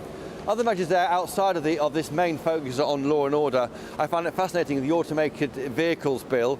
For example, if you're in a crash in a car that's driven by a self-driven car, it won't be your fault. It'll be the company in charge of that car, but you'll be in charge of loading it. So all sorts of areas looking forward into the future after last week's AI summit, I think, and that's almost the fingerprint of Rishi Sunak. He's not hiding away from the future awaiting us and trying to take it on. Also measures to deal with regulating football clubs, an animal welfare exports bill that's banning live exports. That's a thing we can do now we're outside the European Union, and also a new Trans-Pacific Partnership bill which will allow the UK to invest in economies in Asia and they to invest here. So all sorts of areas. It's been said that it's the shortest Queen's speech since 2014. That to me is no surprise, because 2014 was the last year before we had a planned general election in 2015. The elections in 17 and 19 were not planned, and that's why this year, 2023, 2024, we are looking into a planned election. So it's not surprisingly, this is the shortest Queen's speech, 21 bills in total, since 2014. I'll tell you what piqued my interest, Christopher, in that you like your automated vehicles thing. What about the leasehold reform bill? Because, I mean, that actually, I mean, it's not going to have an impact on anyone who's in a leasehold now, but moving forward, that could be quite a change, couldn't it? Yeah, huge. Huge, yeah. It's going to abolish no-fault evictions.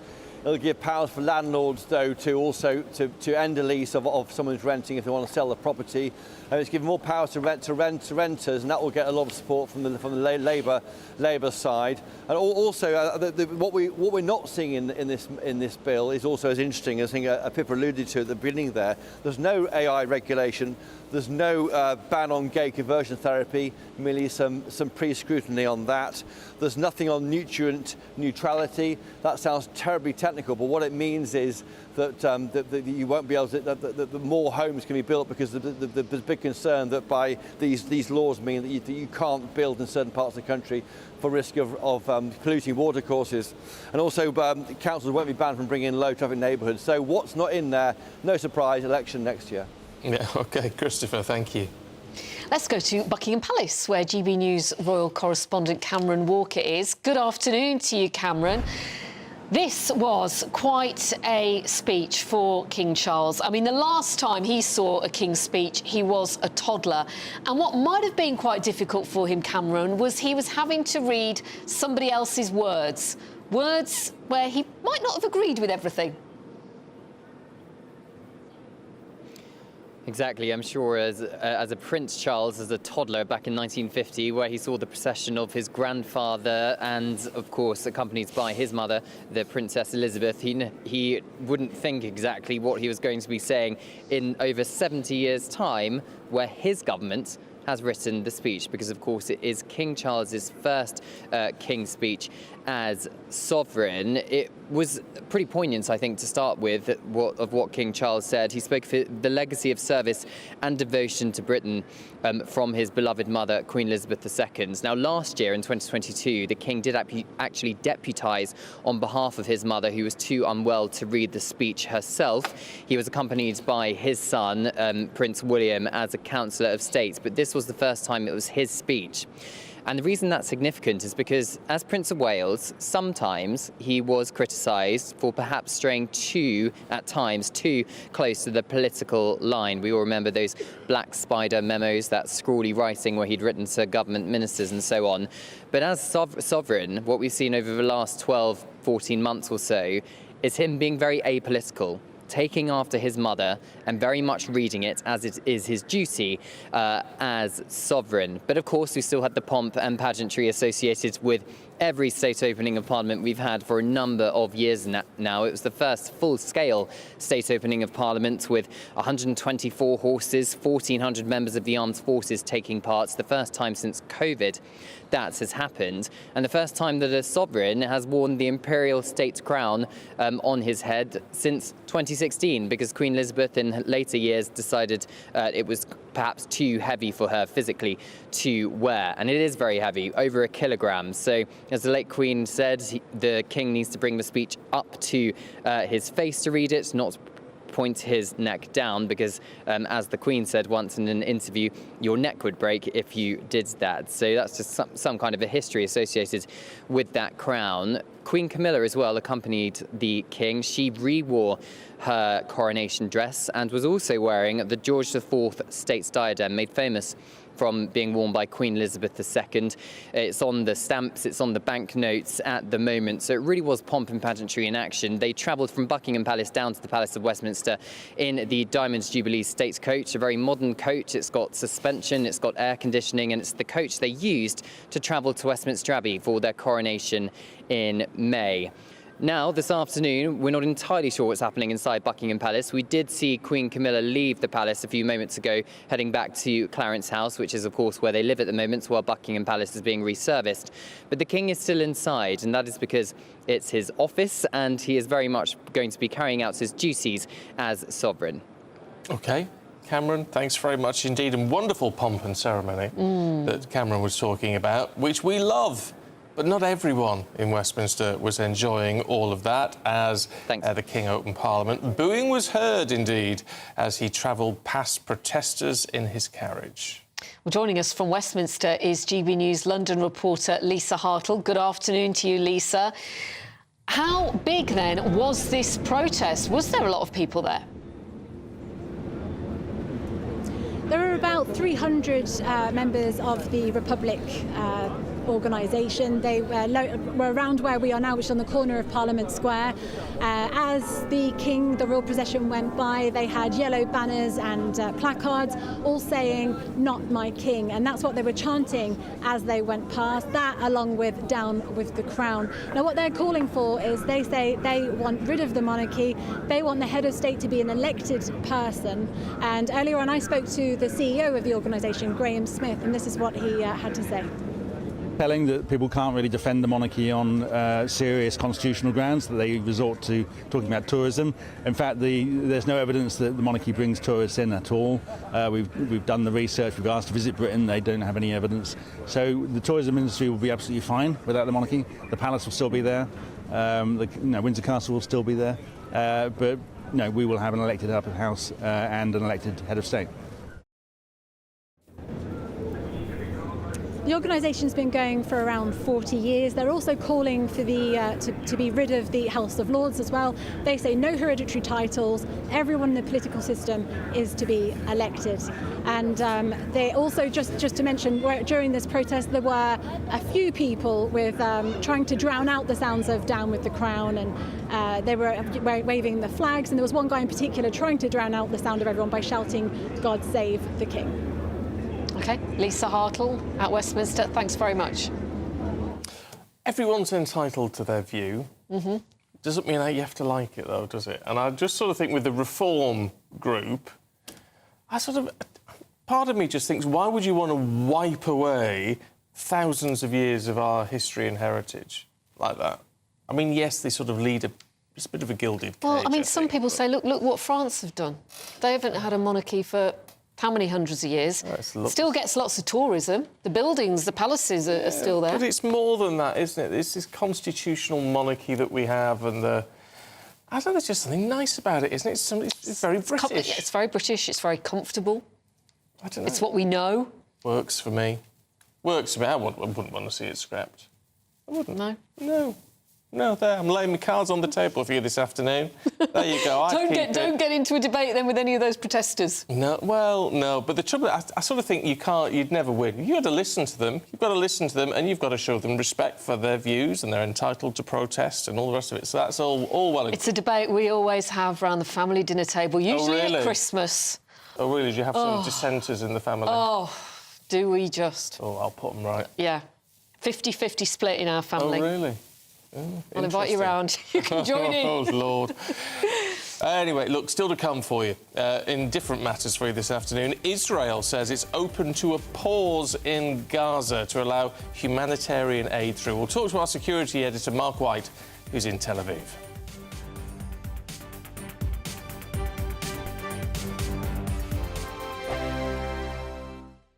In a world of dull and predictable radio and TV shows. Oh, hi. On Mark Dolan tonight, we've got big guests. We drill into the big stories of the day. The show adds up to a brilliant listening and viewing experience. Mark Dolan Tonight is the most entertaining current affairs show ever, and that's a fact. Join me, Mark Dolan, Fridays and Saturdays from 9, Sundays from 10. Only on GB News, the People's Channel, Britain's news channel. There's only 3 people you can trust in life. Your doctor, your lawyer, and your nana. I'm not sure. So join me, Nana Aquare, at 3 p.m. every Saturday and Sunday, where we discuss the biggest topics of the weekend. Be ready for battle. Could you be quiet? What is this? It's my new It's your new t-shirt. I don't bite. Well, not without a good reason. Always honest, always fun. Every weekend at 3 p.m. on GB News, the People's Channel, Britain's news channel. The Jubes and Kerr, we tackle the issues of the day with real, robust debate. Both sides of the fence, battling it out with me in the middle with my forthright opinions and views. And often really interesting things happen because you start with a position and then by the end of the debate you find actually, well, I might not have thought about that one. What we need in this country is 2 new political parties. You should maybe think about doing a 2024 calendar. I'm Michelle Dewberry and I'm keeping you company right through until 7 o'clock this evening. GB News, the People's Channel, Britain's watching. Join us every night on GB News at 11 p.m. for Headliners, which is 3 top comedians going through the next day's news stories, which is exactly what you need, because when the establishment has gone crazy, you need some craziness to make sense of it. Headliners. You don't have to bother reading the newspaper. We've got it covered for you. Every night at 11 p.m. and repeated every morning at 5 a.m. We won't send you to sleep like some of the other paper review shows out there. So join us 11 p.m. every night on GB News. The People's Channel, Britain's news channel. GB News, unlike other broadcasters, isn't obsessed with the London-Westminster bubble. We think there's a nation beyond the M25, and that's why we talk about the issues that matter across the land. Join me on State of the Nation, 8 to 9 o'clock, Monday to Thursday, on GB News. Daisy's listening, and you should too. Every Sunday from 11, join Michael Portillo. There will be topical discussion, looking at the week before and the week to come. So kick back and relax at 11 a.m. on Sundays on GB News with me, Michael Portillo. GB News, the People's Channel, Britain's news channel. I'm Andrew Doyle.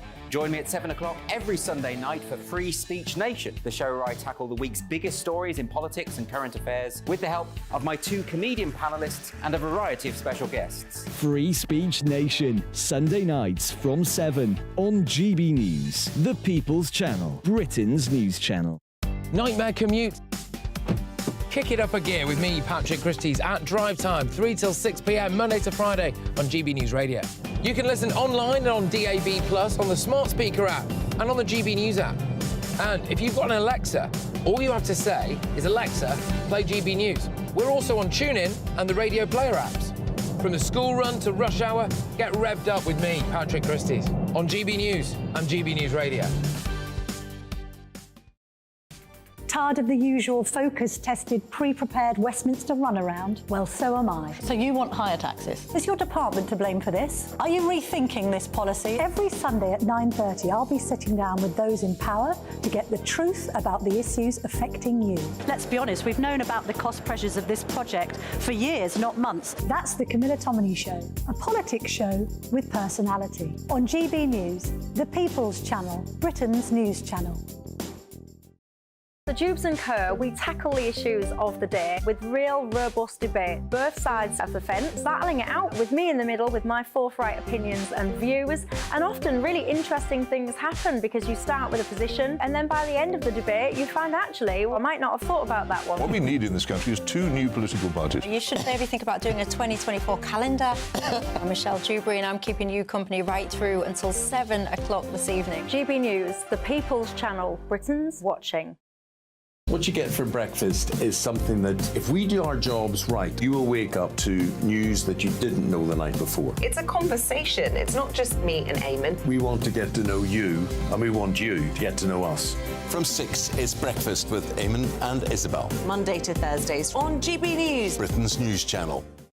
When the news happens, it happens here. And really important breaking news. Breaking news this morning. On TV, radio and online, the news starts here on Britain's Newsroom. All the biggest stories and the answers that you need from across the UK and beyond. Join Britain's Newsroom from 9:30 on GB News. The People's Channel, Britain's news channel. I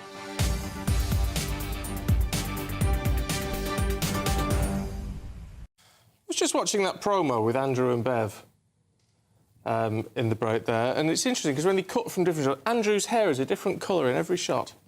It's a different colour every day, isn't it? Just pointing that out, should he be watching or listening. Now, to serious matters, it is the 7th of November, which is a month since that horrific terror attack in Israel, Hamas massacring 1,400 innocent Israelis. Well, this is a vigil that's taking place near Downing Street, and you see the cenotaph actually just in the background there. And cities around the world are marking this, but this is what we're seeing in London, in central London, this afternoon. October the 7th was the deadliest day in Israel's 75-year history. People murdered systematically and ruthlessly. It really was barbaric. 1,400 people are believed to have died a month ago today. And it's interesting, isn't it? That looks like a Palestinian flag. I may be wrong, but it's certainly Palestinian flag colours in the middle there, which may be some Palestinians there supporting Israelis in marking this and the horrors that they went through, something which really shocked the country to its core, and which, it has to be said, seems to have been overlooked because there have been horrors in Gaza in the retaliation. There's no two ways about that. But what prompted all of this, what started it all, this awful, dreadful massacre, by some at least, seems to have been forgotten. Well, not by the people of Israel, and certainly not by many, many Jews around the world, including, as we can see, here in London. And it is peaceful. It is peaceful. It is people remembering. It looks like there are posters. I can't quite see whether they'll be pictures of the hostages that have been taken. 240 hostages, we understand, are being held by Hamas, including, Stephen, that Irish-Israeli little girl who her father believed that she had died. And do you remember, he was almost pleased that she had died, and now it is thought she could be alive and is being held hostage. Yeah, it's an awful situation for him. He was sort of taking some comfort in thinking, well, she wasn't enduring the ordeal of being a hostage. Trying to draw some cold comfort out of that. Well, she may well be a hostage. I'm sure he's actually, in a weird way, breathing a sigh of relief about all that. But what a horrific situation for him to be in, either which way. Well, meanwhile, as we look at what is happening with this whole situation, there's been a lot of talk about humanitarian pauses to try and get aid and things into Gaza. Israel has said, Benjamin Netanyahu has said, he's open to some pauses to allow some of that aid to get in. Yes, Benjamin Netanyahu says Israel would consider tactical little pauses, that's how he described them, to allow those supplies in and allow for the exit of hostages. But he reiterated his country's rejection of a ceasefire without the release of all people being held captive. He also hinted at indefinite control over Gaza. I think Israel will, for an indefinite period, will have the overall security responsibility, because we've seen what happens when we don't have it. When we don't have that security responsibility, what we have is the eruption of Hamas terror on a scale that we couldn't imagine. GB News' security editor Mark White is in Tel Aviv and joins us now. Good afternoon to you, Mark. Just listening to Benjamin Netanyahu talk there, that is the question, isn't it, on so many people's lips. What happens in the future? How is peace restored down the line?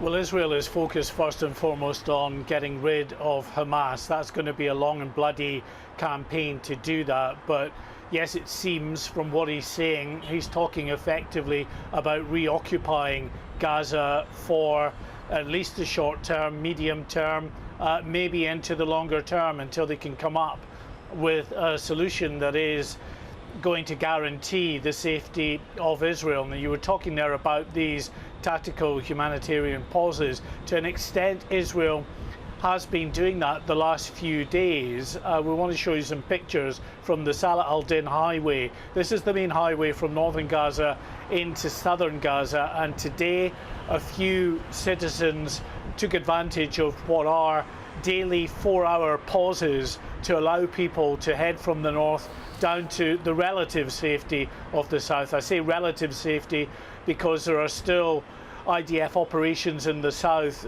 targeting what they say are Hamas terrorist infrastructure, rocket launchers and the like in the south, and there have been civilian deaths, of course, in the south as well because of recent airstrikes, but it is nothing as compared to the pummeling that the north is getting. So that's why Israel is trying to implore people in the north to move south. Some don't want to do that.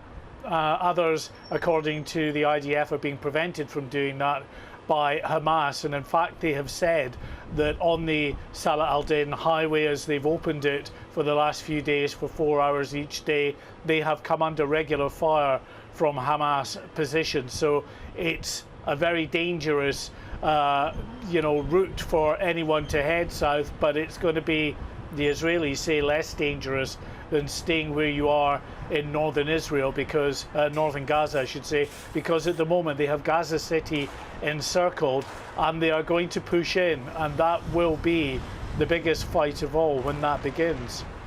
I was going to say, that's got to cause a lot of concern, Mark. I mean, for Israelis, I know that obviously they're still shocked to the core, but they're going to be. Everyone knows somebody in the IDF, in the Israeli Defence Force, and knowing what is to come must be horrific, actually, for those families who are already so fearful. Well, I'm sure. I mean, clearly there's a ghastly civilian toll in Gaza for those people that have remained there in the north for whatever reason. It's absolutely horrific. But it's also taking a toll on the IDF soldiers who are going in there to try to take on Hamas. We got some figures out, and this was about 5 or 6 days ago, where they said 260 had been wounded and 28 killed. Now, we can only guess that that toll has risen significantly. We're not getting up-to-date figures from the IDF on what their casualty toll is, but it's messy, it's very difficult, hand-to-hand fighting at some points. They're saying that the Hamas fighters are coming out of these tunnel systems and firing anti-tank missiles at the IDF vehicles, other munitions, that some of them are so close that they're trying to jump on the tanks and take the IDF on at close quarters. So it is clearly very difficult for the IDF as well, trying to push forward. But as difficult as it is in these areas pushing from the north to the south to the outskirts of Gaza City and through that southern corridor on the southern outskirts of Gaza City, it is, as I say, nothing compared to what we are going to witness in the next 2 perhaps days' time when they push in properly to Gaza City. This is the stronghold of Hamas. This is where they have all of their dug-in, well-prepared positions to take on the IDF, to ambush the IDF, and many of those Hamas positions are within civilian buildings right in the heart of this very populous city that, even though hundreds of thousands, 700,000 we're told, are internally displaced, have moved south, there are still 350,000 at last count in the north, according to the United Nations. Mark White speaking to us from Tel Aviv. Thank you. Coming up, more reaction to the government plans for the coming year in the King's speech, that historic King's speech today. But first, let's get a full roundup of the headlines with Sophia.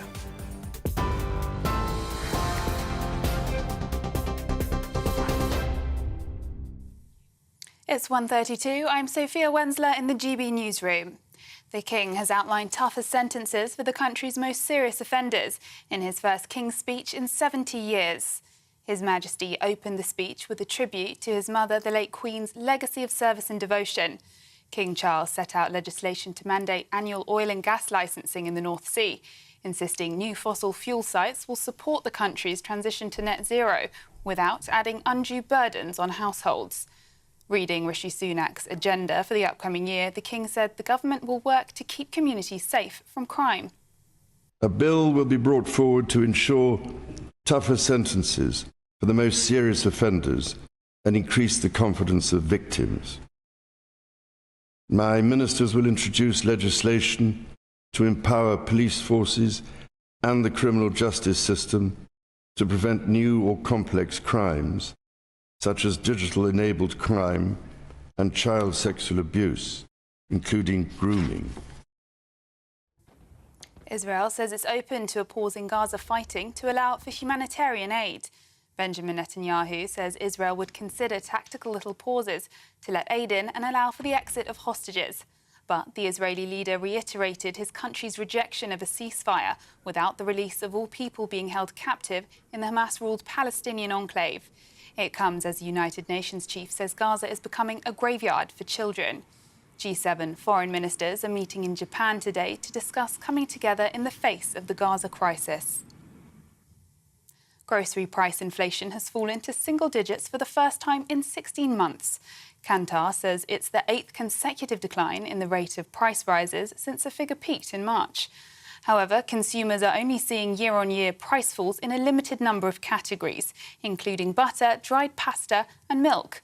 Spending on promotions has now hit 27.2% of total grocery sales as shoppers continue to try to cut their bills. And you can get more on all those stories by visiting our website, gbnews.com.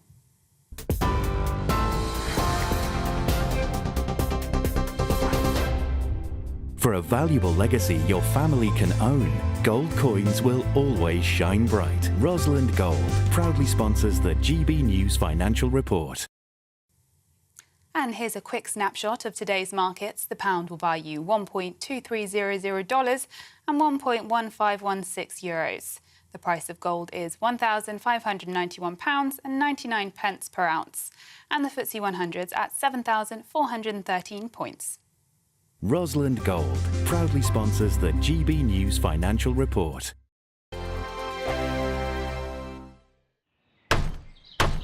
Who is it? We're here for the show.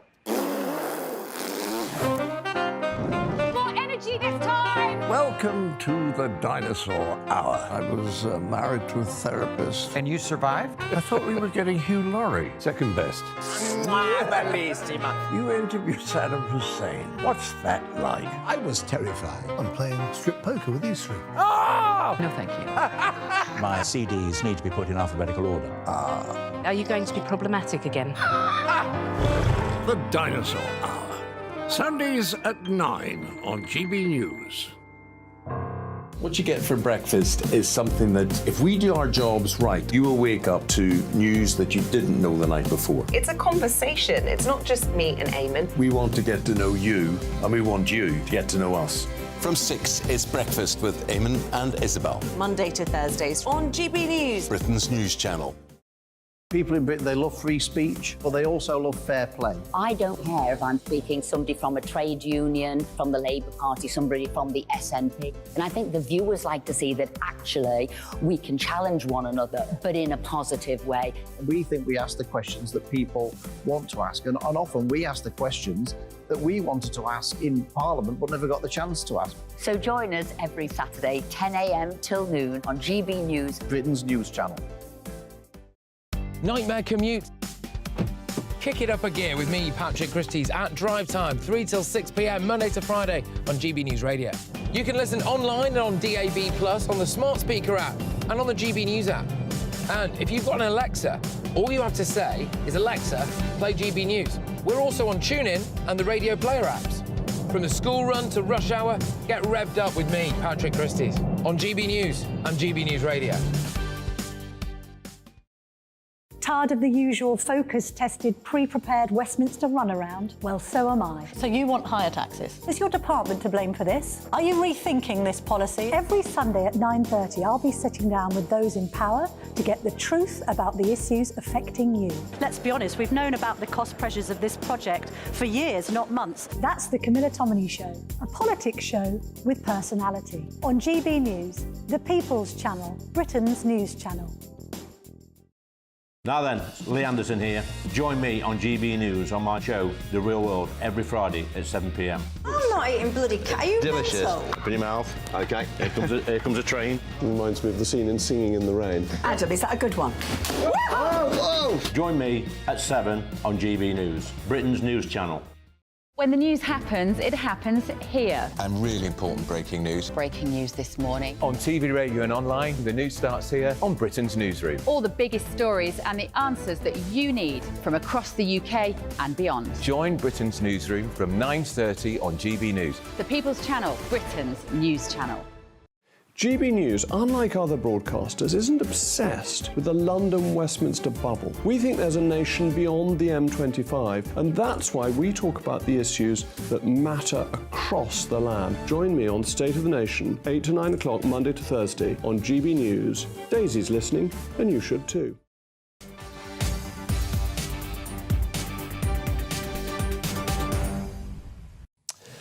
It is 1:39. Good afternoon to you. Now, one of the key pillars of the King's speech has been an emphasis on the criminal justice system and a lot of reform. It was announced killers convicted of the most horrific murders, and the ones particularly sadistic or with a sexual element, should expect a whole life order. That means he'd never get out of prison. That's because the government is trying to beef up law and order policies. And in a separate criminal justice bill, judges will be given powers to force convicted criminals to attend sentencing. Well, Ray Addison, GB News' reporter, is outside HMP Lewis. Is it Lewis? Lewis. Hello to you, Ray. Good afternoon. Yeah. Lots in this, then, when it came to crime and justice, but I suppose there's got to be the funding for it, hasn't there?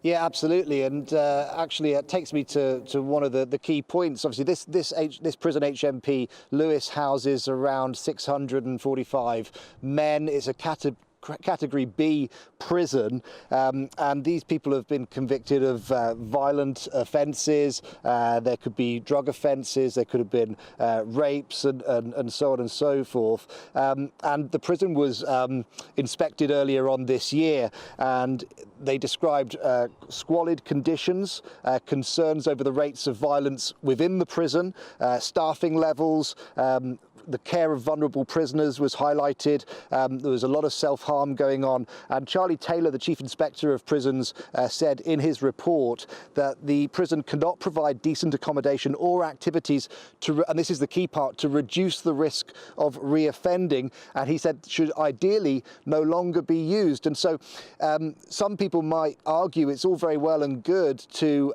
increase prison sentences for the most serious offences and offenders.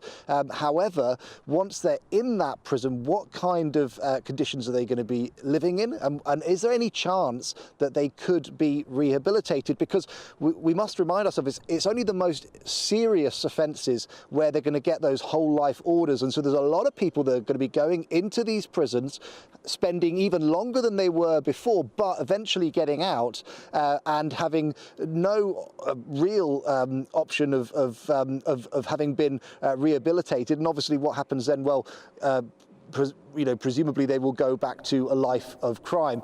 There's a lot of stuff in this bill, and I put some of it to residents of Lewis earlier on in the town centre. This is what they had to say. I think that, I don't think that people should be locked away with no chance of rehabilitation. unless they commit the gravest of crimes and there's no possibility of them improving their behaviour. I don't think that people should display contempt for court. I think if you're accused of a crime, then you should be expected to stand in court. So I'm all for any reforms that expect people to show respect for justice, but I'm not in favour of locking people away for good, apart from in the most extreme circumstances. I agree entirely on that. It protects the public. I do agree in principle. On the other hand, it could help if they thought there was a way of getting out later by behaving better when they're in prison. I think that might help the guards and the prisoners in the prison. Well, the problem is, especially rapists, they don't do catch enough with enough. It's frustrating. It's hardly any. Was it 3%, something like that?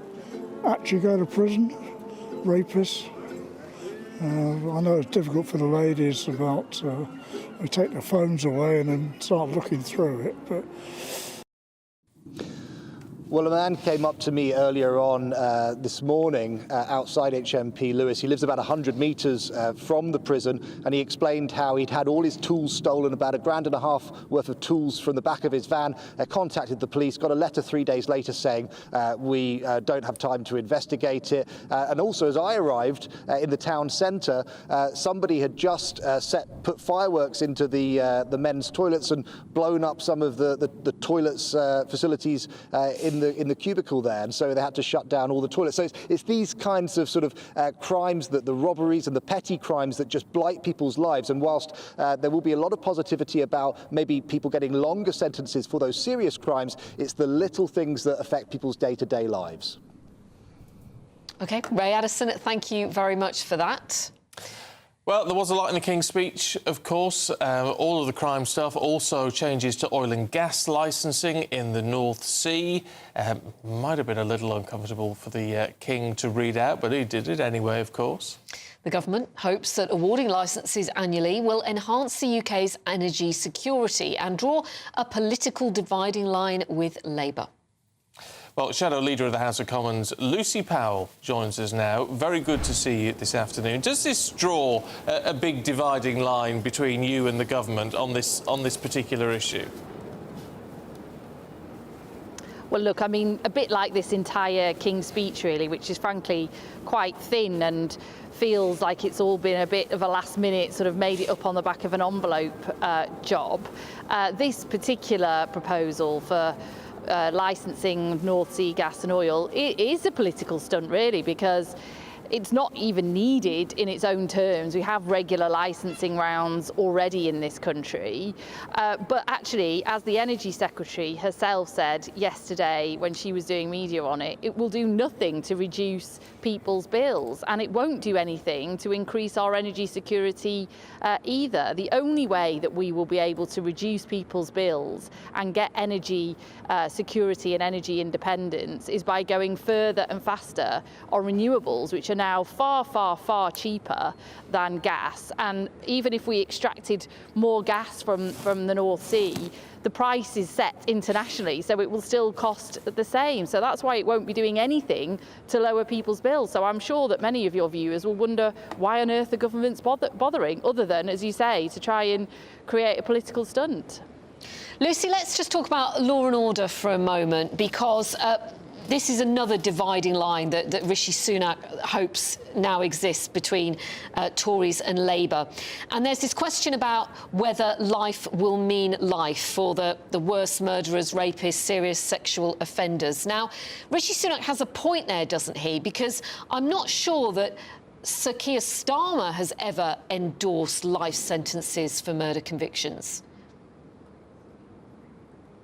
Well, we have actually had life sentences, life meaning life for quite a few years in this country. But look, I mean, if this is the sort of flagship kind of policy from this entire King's speech, and let's just remember before I'll come on to those things briefly in a minute, but this is Rishi Sunak's only ever King's speech. It's his first, it's likely to be his only and his last.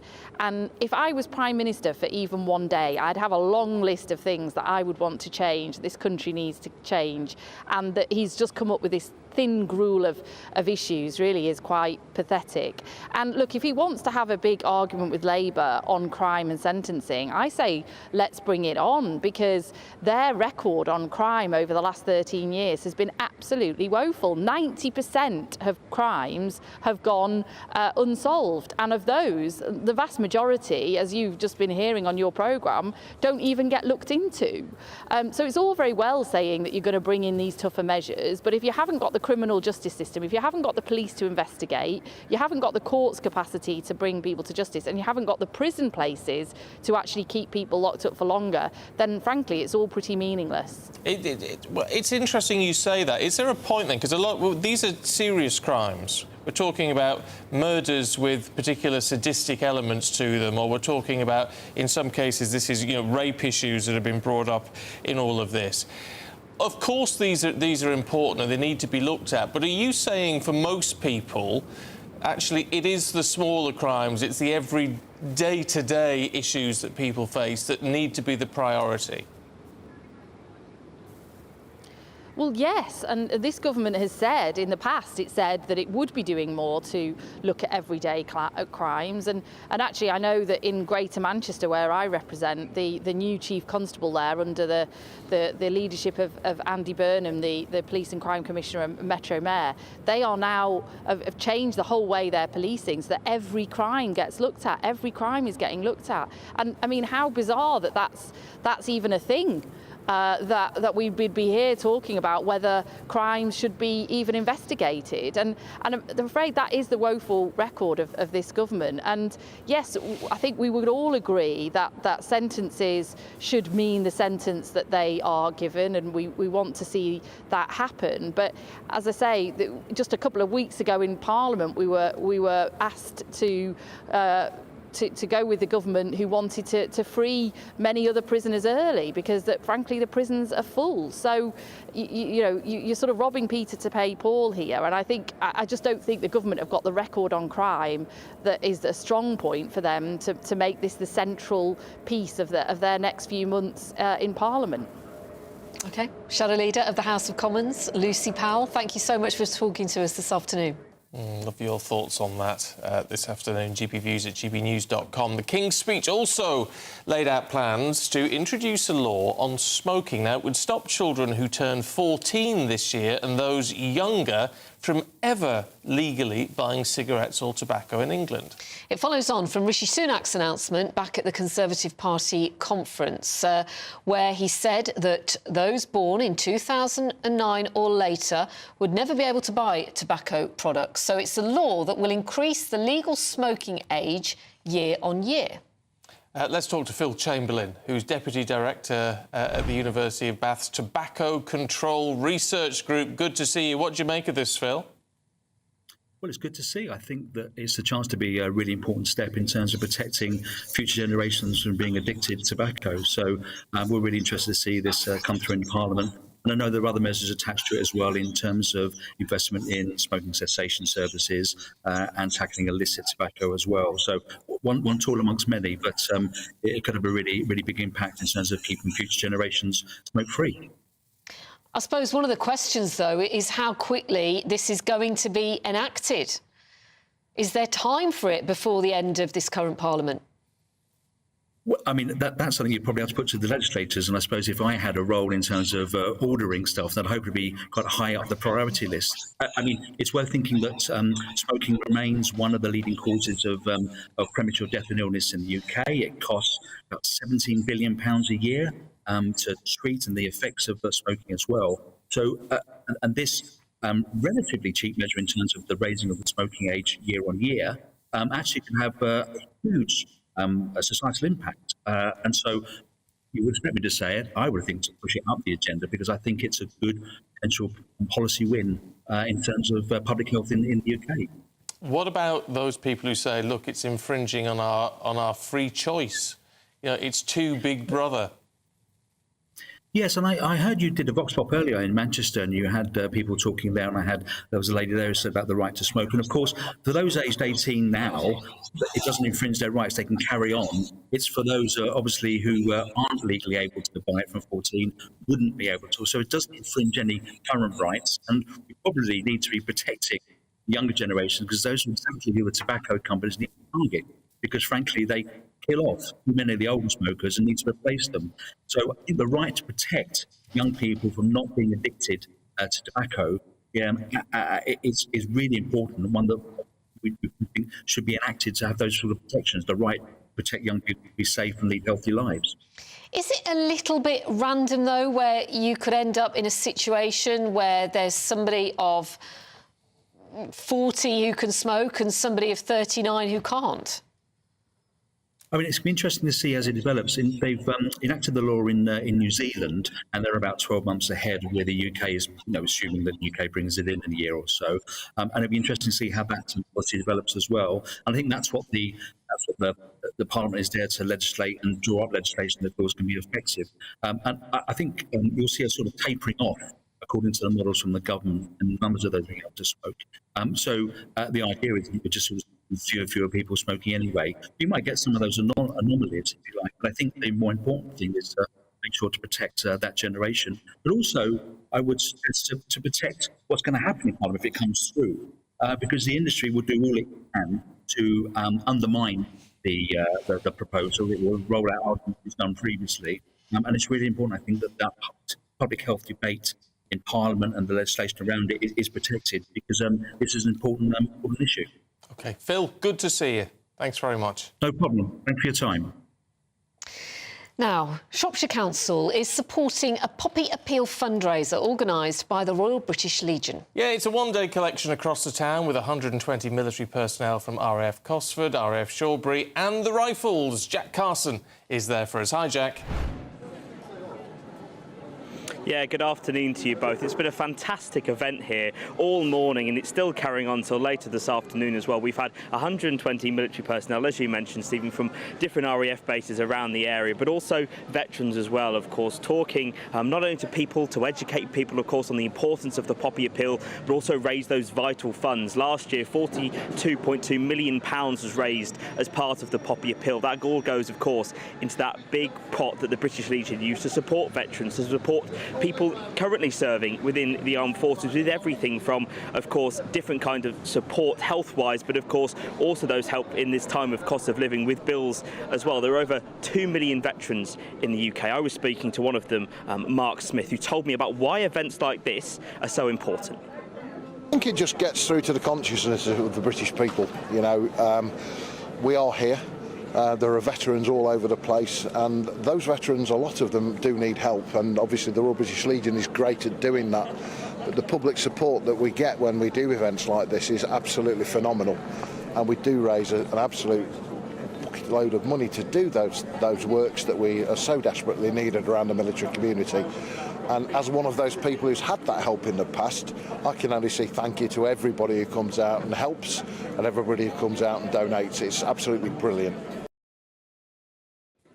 Fabulous stuff. Jack, thanks very much indeed. I think that's really important and a great thing. Well done to everyone taking part in that this afternoon. Absolutely. Plenty more to come in the next hour. We'll of course, be looking at the King's speech and also looking at the King's body language with a body language expert. Stay with us.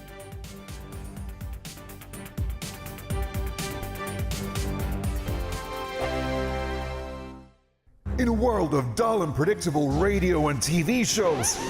Oh, hi, on Mark Dolan tonight, we've got big guests. We drill into the big stories of the day. The show adds up to a brilliant listening and viewing experience. Mark Dolan Tonight is the most entertaining current affairs show ever, and that's a fact. Join me, Mark Dolan, Fridays and Saturdays from 9, Sundays from 10. Only on GB News, the People's Channel, Britain's news channel. There's only 3 people you can trust in life. Your doctor, your lawyer and your nana. I'm not sure. So join me, Nana Acquia, at 3 p.m. every Saturday and Sunday, where we discuss the biggest topics of the weekend. Be ready for battle. Could you be quiet? What is this? It's my new teeth. It's your new teeth. I don't bite. Well, not without a good reason. Always honest, always fun. Every weekend at 3 p.m. on GB News, the People's Channel, Britain's news channel. The Jubes and Co, we tackle the issues of the day with real, robust debate, both sides of the fence, battling it out with me in the middle with my forthright opinions and views. And often really interesting things happen because you start with a position and then by the end of the debate you find actually, well, I might not have thought about that one. What we need in this country is 2 new political parties. You should maybe think about doing a 2024 calendar. I'm Michelle Dewberry and I'm keeping you company right through until 7 o'clock this evening. GB News, the People's Channel, Britain's watching. Join us every night on GB News at 11 p.m. for Headliners, which is 3 top comedians going through the next day's news stories, which is exactly what you need, because when the establishment has gone crazy, you need some craziness to make sense of it. Headliners. You don't have to bother reading the newspaper. We've got it covered for you. Every night at 11 p.m. and repeated every morning at 5 a.m. We won't send you to sleep like some of the other paper review shows out there. So join us 11 p.m. every night on GB News. The People's Channel, Britain's news channel. GB News, unlike other broadcasters, isn't obsessed with the London-Westminster bubble. We think there's a nation beyond the M25, and that's why we talk about the issues that matter across the land. Join me on State of the Nation, 8 to 9 o'clock, Monday to Thursday, on GB News. Daisy's listening, and you should too. Every Sunday from 11, join Michael Portillo. There will be topical discussion, looking at the week before and the week to come. So kick back and relax at 11 a.m. on Sundays on GB News with me, Michael Portillo. GB News, the People's Channel, Britain's news channel. I'm Andrew Doyle. Join me at 7 o'clock every Sunday night for Free Speech Nation, the show where I tackle the week's biggest stories in politics and current affairs with the help of my 2 comedian panellists and a variety of special guests. Free Speech Nation, Sunday nights from 7 on GB News, the People's Channel, Britain's news channel. Nightmare commute. Kick it up a gear with me, Patrick Christie's, at drive time, 3 till 6 p.m, Monday to Friday on GB News Radio. You can listen online and on DAB+, on the smart speaker app and on the GB News app. And if you've got an Alexa, all you have to say is, Alexa, play GB News. We're also on TuneIn and the Radio Player apps. From the school run to rush hour, get revved up with me, Patrick Christie's, on GB News and GB News Radio.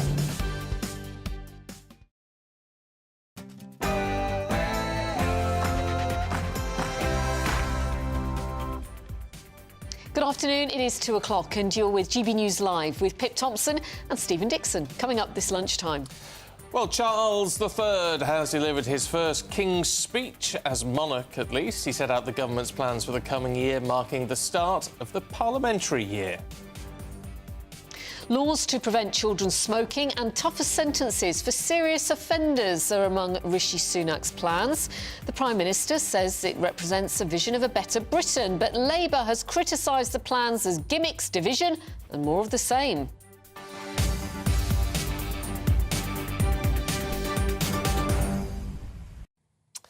Meanwhile, it is the 7th of November, which means it's a month since those horrific attacks in Israel carried out by Hamas. And there's been a vigil taking place, well, still underway, in Westminster. This, obviously, you can see very close to the cenotaph and very close to Downing Street. And this vigil actually is being reflected across many capital cities right across the globe. Yeah, and the vigil we just were looking at pictures of there are posters of the missing hostages. We know that some 240 hostages are still being held by Hamas in Gaza. And on that horrific day, October the 7th, exactly a month ago, 1,400 Israelis were murdered in that terrorist attack. We will bring you an update on the conflict, what's happening today, live from Tel Aviv with our security editor. But first, let's have a look at all the headlines this afternoon with Sophia.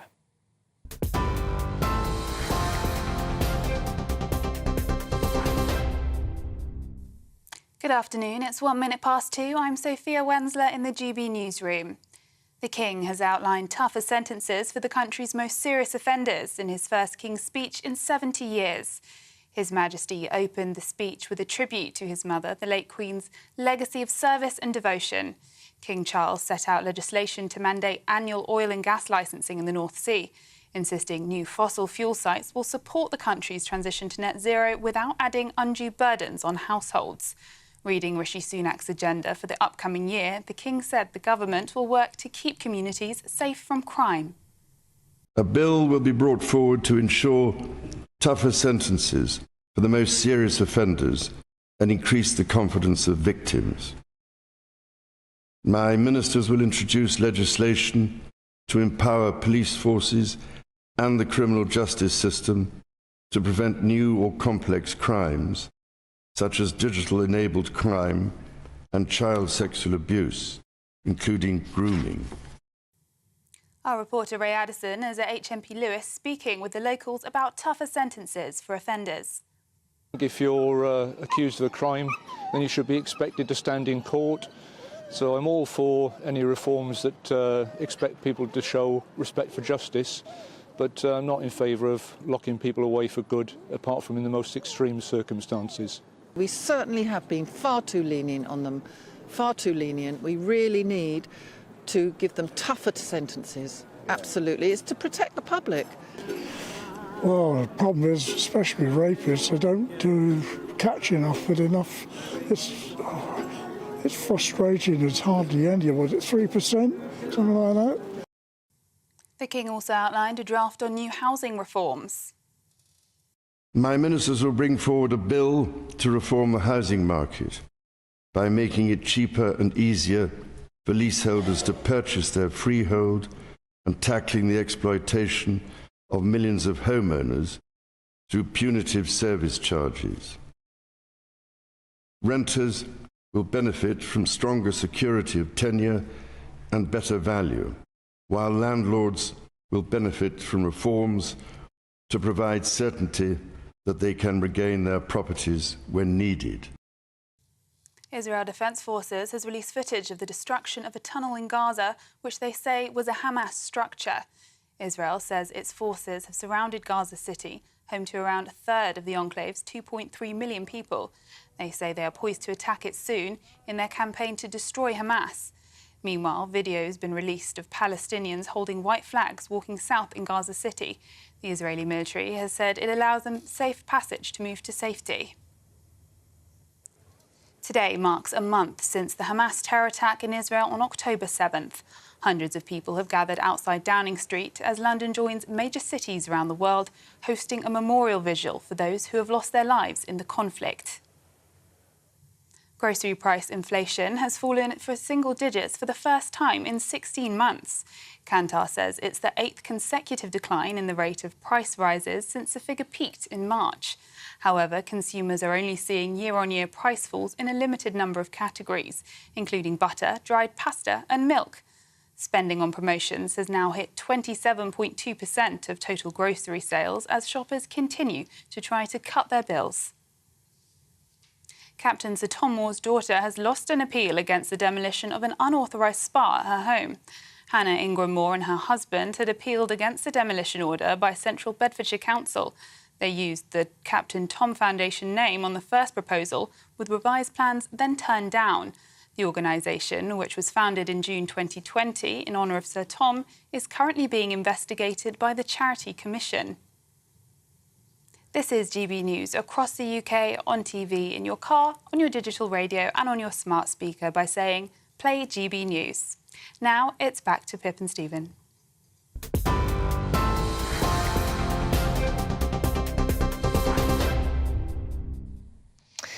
King Charles has unveiled a host of measures which the government hope will become law in the next parliamentary session. Well, unions are claiming the King's speech was a missed opportunity to help workers. They're bemoaning the absence of a promised employment bill.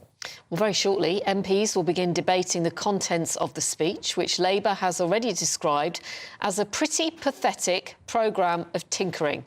Oh, well. Shadow Chief Secretary to the Treasury is Darren Jones, and he joins us now. Good to see you this afternoon. Look, there's lots on crime, tougher sentencing, strengthening criminal justice bill, protecting victims.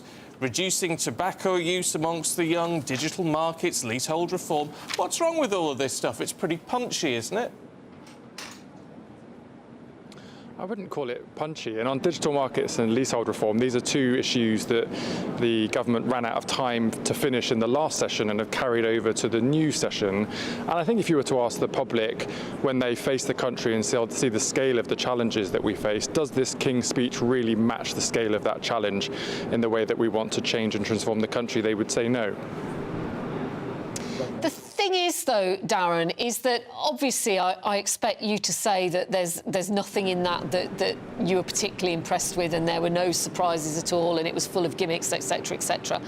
But the Labour Party is not in great shape itself at the moment. The Labour Party seems pretty divided here.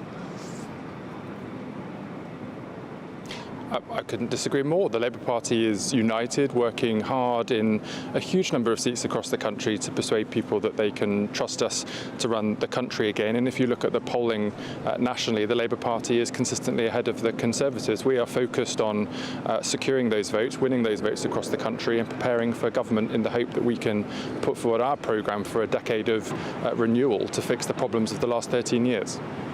Well, it's interesting you say that. I mean, how do you appeal to the public on something like the oil and gas licensing bill here, which supposedly will help our transition to net zero, make sure we've got energy security, and the Labour Party saying, no, we don't want any of that? I mean, how does that give anyone any confidence? Well, the bill in the King's speech on oil and gas licensing is nothing more than a gimmick. It was an attempt by the Conservatives to cause a party political argument that we're not willing to have as the Labour Party. The fact of the matter is that licensing rounds used to happen on an annual basis without the need for legislation, and they can continue to do so. There's no need for this bill in the first place. What was it like in the chamber, Darren? I think you were in there, weren't you? I mean, what was the atmosphere like hearing, this first King's speech in 70-odd years? Well, I mean, it's always an important constitutional day, the opening of Parliament, and we all kind of turn up with our shoes polished, and some people have got extra bits of pieces to wear, especially down the other end in the House of Lords, and we all did our constitutional duty, both in slamming the door in the face of Blackrod to show the independence of the House of Commons, but then to dutifully go down to the House of Lords and to listen to His Majesty read out the King's speech. As you say, it's the first King's speech in 75 years. I think it went well, and hopefully His Majesty was happy with how it went today. Are you a fan of all the pomp and ceremony it entails? I think the pomp and ceremony is an important part of the British Constitution. We do it well, and we continue to do it well. I'm just sad that I had neither pomp nor ceremony. I just had to go in my suit. So maybe in the future I have something I can put on, or a formal role to play. OK, look, really good to see you. I know you got to dash off, Darren Jones. Thanks very much indeed. What's interesting there is it's about what we need to do, whether it's for whatever party, is you've got to be enthused, haven't you? We've got to be enthused to vote for them. You've got to think they've got a plan. Now, the argument is this doesn't do that. Maybe it doesn't. Maybe it doesn't. But what has the Labour Party got to enthuse us either? And he says they're not divided at the moment. Well, we know they are, with everything that's happened recently, with this Israel-Hamas war. There are divisions. Quite clearly, with Keir Starmer's stance on everything.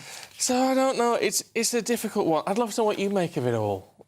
Yeah, there's some interesting bits. There's some bits which just seem a little bit random. I mean, there's something, believe it or not, on pedicabs.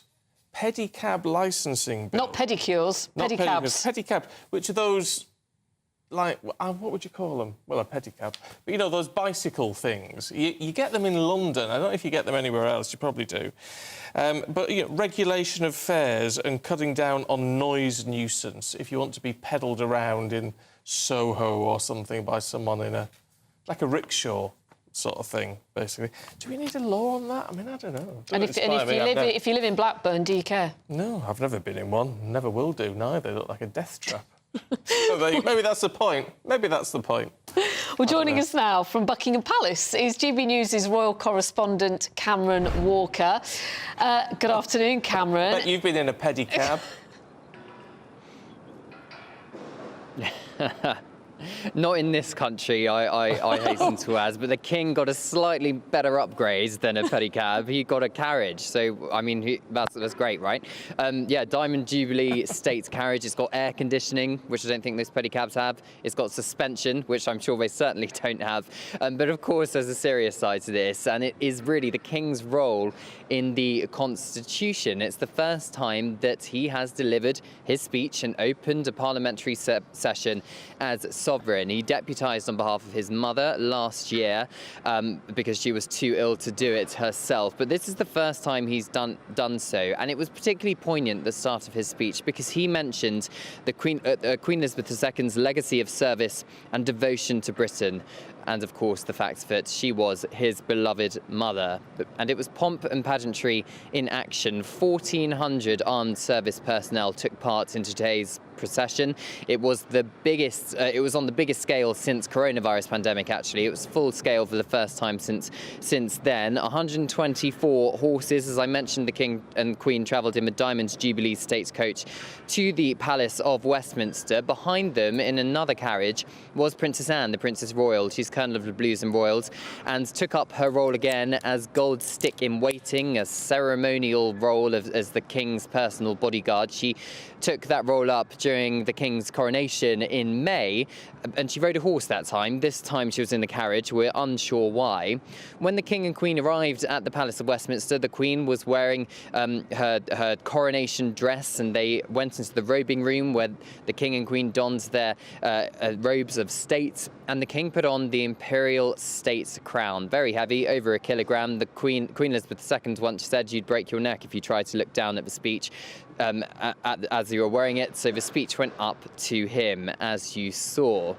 For the King, of course, the eyes were on him, weren't they? Because this was the first time he had read his government speech, and as Prince of Wales, sometimes he was criticised for straying too far into politics. We all remember those Black Spider memos, and he's obviously spoken at length about his views on climate change over the last 50 years. But we didn't really see any opinions at all, actually, from the King reading the speech. We did not see how he feels. Particularly, there was a line in the speech about new oil and gas licenses. Nothing from the King. It was all very apolitical, all very serious. He is very well aware of his role as head of state in the British Constitution. He can advise, guide and warn the government of the day, but it's up to the Prime Minister and government ministers to make those political decisions. And in many ways, Cameron, this was as big a day, or if not a bigger day, for King Charles than it was for Rishi Sunak doing this as king. I know he stood in for his mother last year. Yeah, I think perhaps it was, and it was just the latest test for King Charles. We're running out of first time he's done things, but I think perhaps this was one of the more important roles that the King has. It's his duty as head of state to deliver his government's message of the day when he opens Parliament. He would have seen his mother do it many times. In fact, Buckingham Palace have just put on Instagram in the last hour a picture of Queen Elizabeth II inside the quadrangle of Buckingham Palace behind me, and next to her is a tiny little toddler Prince Charles watching the military march past, following a previous state opening of Parliament. I believe it was in the 1950s. And that's exactly what King Charles did following when he came back to Buckingham Palace here. He stood at the sovereign's entrance inside the quadrangle of Buckingham Palace and took the royal salute as he watched those 1,400 military personnel march past him in the quadrangle with Queen Camilla by his side. So it's the continuity of the monarchy that's really been put on display here, and its role within the British Constitution. OK, Cameron Walker, our royal correspondent outside Buckingham Palace, thank you so much. It's interesting looking through the detail on this, because you get to just glimpse bits and bobs, especially in this job. But anyway, let's get a bit more detail from our political editor, Christopher Hope, who's standing by for us. I'm just seeing in the criminal justice section, Christopher, the Ministry of Justice, if this all goes through, will now be allowed to rent cells in foreign jails to tackle the shortage of prison places here in the UK. We'll start shipping prisoners abroad now. Well, Stephen, literally it is, isn't it? It happens, I think, in Holland. It's not a new thing. On the continent, there is some jail cell renting, and it was mooted by Alex Chalk, who's the Justice Secretary, back in the Conservative Party conference earlier this month, but yeah, last month. So it's an idea that's been mooted, and they are looking at ways, because we do know that our jails are full to capacity. We're about to hear in Parliament behind me, by the way, reaction to the King's speech at 2:30. We'll have Rishi Sunak, the Prime Minister, speaking about what the plans are. We'll have Sir Keir Starmer coming back, and then Ed Davey, the Liberal Democrat leader. Already he's been saying on the media that this is a government tired and run out of ideas. I'm not sure that's entirely true. I mean, this is the thinnest King's speech, just 21 bills since 2014. But of course, 2014 was also the last planned year before the planned election in 2015. The elections in 17 and 19 were not planned, as many of us remember vividly. So I think it's an attempt here by the PM, Mr Sunak, there to set out why he thinks is his party, the Tory party, which is planning for the future, particularly with a quarter of those bills, forgive me, are about criminal justice, making the streets safer, building on this record low crime levels at the moment. So it's an attempt, I think, at trying to look beyond the next election and show voters what they may get if they vote Tory. Of course, looking at the polls, they're a long way off that at the moment. And on these days, Chris, it's always fascinating to watch the politicians file into the chamber. And we all remember when there was Boris Johnson and Jeremy Corbyn filing in together. I think they could barely look at each other. Yeah. Today, Rishi Sunak and Sir Keir Starmer, well, it all seemed quite jolly. Well, they are quite similar. They are not, neither of them, I think, I know them pretty well now, are not very political politicians. They're more operational. They know what's right and they do what's right, but they're not really nail their colours to the mast politicians in the same way I think Jeremy Corbyn and Boris Johnson were. They remind me very much of David Cameron and Ed Miliband, who would chat away, whether it be on the cenotaph, after the cenotaph, after that solemn procession we'll see at the weekend when they're next due to meet. That happened then, or when they walk through Parliament. And it does annoy some people, I think, because many people think they should be there at loggerheads all the time. But in truth, I think these are politicians in Sunak and Starmer who recognise the other side is doing their best by their own priorities. They may not agree, but they are both quite decent people. We're going to see the debate start in, about 10 minutes, Christopher, and it goes on for 5 days or something. That'll be fun. But we are expecting this to pass, are we, at the end of it all? Yeah, it will come to an end, Stephen. Don't worry about that. There'll be no Prime Minister's questions this week. The next time the Starmer and Sunak will cross swords after today will be Wednesday next week. There'll be a vote at the end. There might be an attempt to amend what's known as the humble address. I won't bore viewers on what that means. It may mean there could be an attempt to amend that to force a vote on whether Parliament supports calls for a ceasefire or a pause or whatever in Gaza, and that could be a big issue, certainly for the Labour Party. Not for the SNP and not for the Tories, but I think for the Labour Party, that's not what Keir Starmer wants. That could be the most we get from politics over the next 5 days. Political editor Christopher Hope, as always, thank you so much for your analysis there. Now, coming up, we're going to get a live update on the Gaza conflict from our security editor, who's in Tel Aviv. See you in just a second.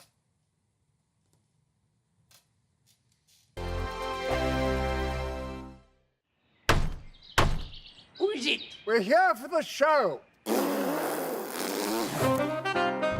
More energy this time! Welcome to the Dinosaur Hour. I was married to a therapist. And you survived? I thought we were getting Hugh Laurie. Second best. You interviewed Saddam Hussein. What's that like? I was terrified. I'm playing strip poker with these three. Oh! No, thank you. My CDs need to be put in alphabetical order. Are you going to be problematic again? The Dinosaur Hour. Sundays at 9 on GB News. What you get for breakfast is something that, if we do our jobs right, you will wake up to news that you didn't know the night before. It's a conversation. It's not just me and Eamon. We want to get to know you, and we want you to get to know us. From 6, it's Breakfast with Eamon and Isabel. Monday to Thursdays on GB News, Britain's news channel. People in Britain, they love free speech, but they also love fair play. I don't care if I'm speaking somebody from a trade union, from the Labour Party, somebody from the SNP. And I think the viewers like to see that actually we can challenge one another, but in a positive way. We think we ask the questions that people want to ask, and often we ask the questions that we wanted to ask in Parliament but never got the chance to ask. So join us every Saturday, 10 a.m. till noon on GB News, Britain's news channel. Nightmare commute. Kick it up a gear with me, Patrick Christie's, at drive time, 3 till 6 p.m, Monday to Friday on GB News Radio. You can listen online and on DAB+, on the smart speaker app and on the GB News app. And if you've got an Alexa, all you have to say is, Alexa, play GB News. We're also on TuneIn and the Radio Player apps. From the school run to rush hour, get revved up with me, Patrick Christie's, on GB News and GB News Radio. Tired of the usual focus-tested, pre-prepared Westminster runaround? Well, so am I. So you want higher taxes? Is your department to blame for this? Are you rethinking this policy? Every Sunday at 9:30, I'll be sitting down with those in power to get the truth about the issues affecting you. Let's be honest, we've known about the cost pressures of this project for years, not months. That's the Camilla Tominey Show, a politics show with personality. On GB News, the People's Channel, Britain's news channel. Now then, Lee Anderson here. Join me on GB News on my show, The Real World, every Friday at 7 p.m. I'm not eating bloody cat. Are you delicious? mental? Open your mouth. OK, here comes a train. Reminds me of the scene in Singing in the Rain. Adam, is that a good one? Whoa! Join me at 7 on GB News, Britain's news channel. When the news happens, it happens here. And really important breaking news. Breaking news this morning. On TV, radio and online, the news starts here on Britain's Newsroom. All the biggest stories and the answers that you need from across the UK and beyond. Join Britain's Newsroom from 9:30 on GB News. The People's Channel, Britain's news channel. GB News, unlike other broadcasters, isn't obsessed with the London-Westminster bubble. We think there's a nation beyond the M25, and that's why we talk about the issues that matter across the land. Join me on State of the Nation, 8 to 9 o'clock, Monday to Thursday, on GB News. Daisy's listening, and you should too.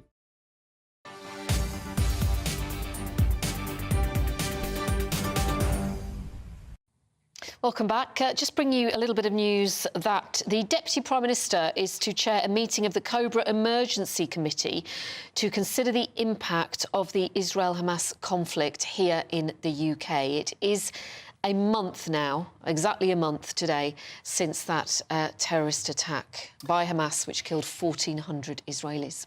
Well, Israel has said it's open to a pause in Gaza fighting to allow for humanitarian aid. To be fair, it sort of has been happening a little bit already, but I guess it's just the Prime Minister there saying that these tactical little pauses, as he put it, to let aid in and allow for the exit of hostages may become a bit more embedded. And Benjamin Netanyahu has reiterated that his country will not agree to a ceasefire without the release of hostages. And he also hinted at indefinite control over Gaza. I think Israel will, for an indefinite period, will have the overall security responsibility, because we've seen what happens when we don't have it. When we don't have that security responsibility, what we have is the eruption of Hamas terror on a scale that we couldn't imagine. Let's talk to our security editor, Mark White, who's in Tel Aviv for us this afternoon. Mark, I mean, what is the latest on what is happening in that offensive at the moment?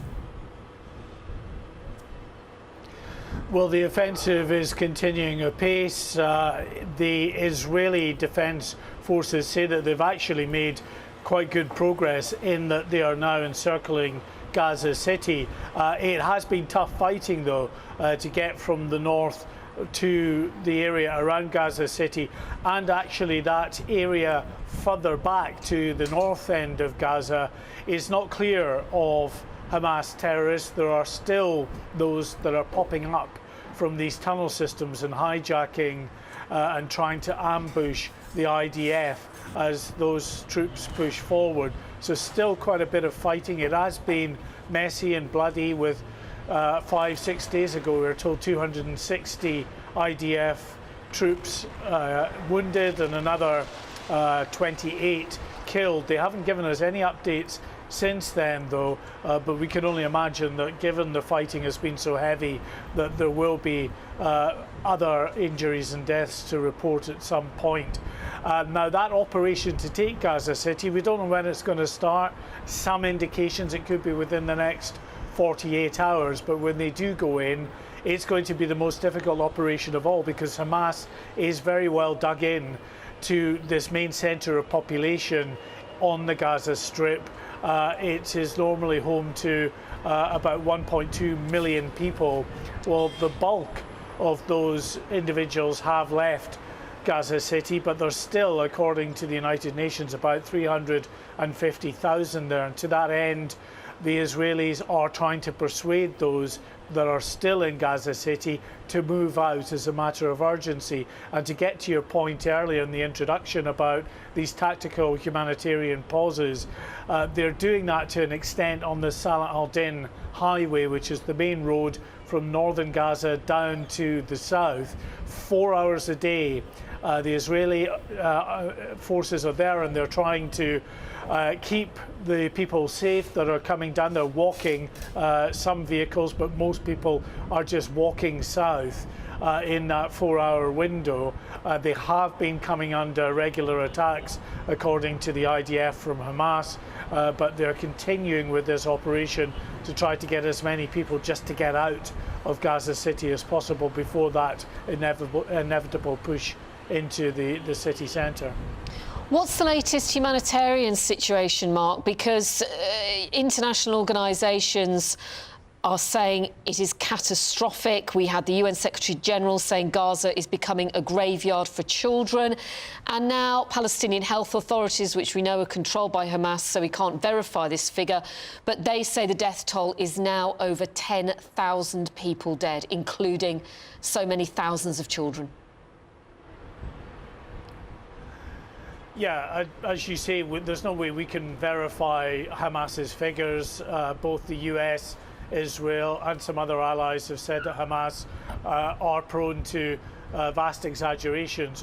Whatever the truth of the actual numbers, we know because there are cameras on the ground, there are independent observers in terms of the United Nations and the like are there, who have said that there is a very significant civilian death toll, and certainly the images coming out would seem to back that up. And that's understandable in the sense that, you know, Israel is bombing areas where Hamas is dug in, but those areas are right in the middle of civilian districts and key civilian buildings, schools and mosques, kindergartens, right next to hospitals where the Israelis say that Hamas have their underground tunnels. They've got, according to the IDF, their main headquarters compound underneath the Al-Shifa hospital, the biggest hospital in the Gaza Strip. So some real difficulties about how you prosecute a war and try not to kill the civilian population. And I don't know what the answer to that is, because,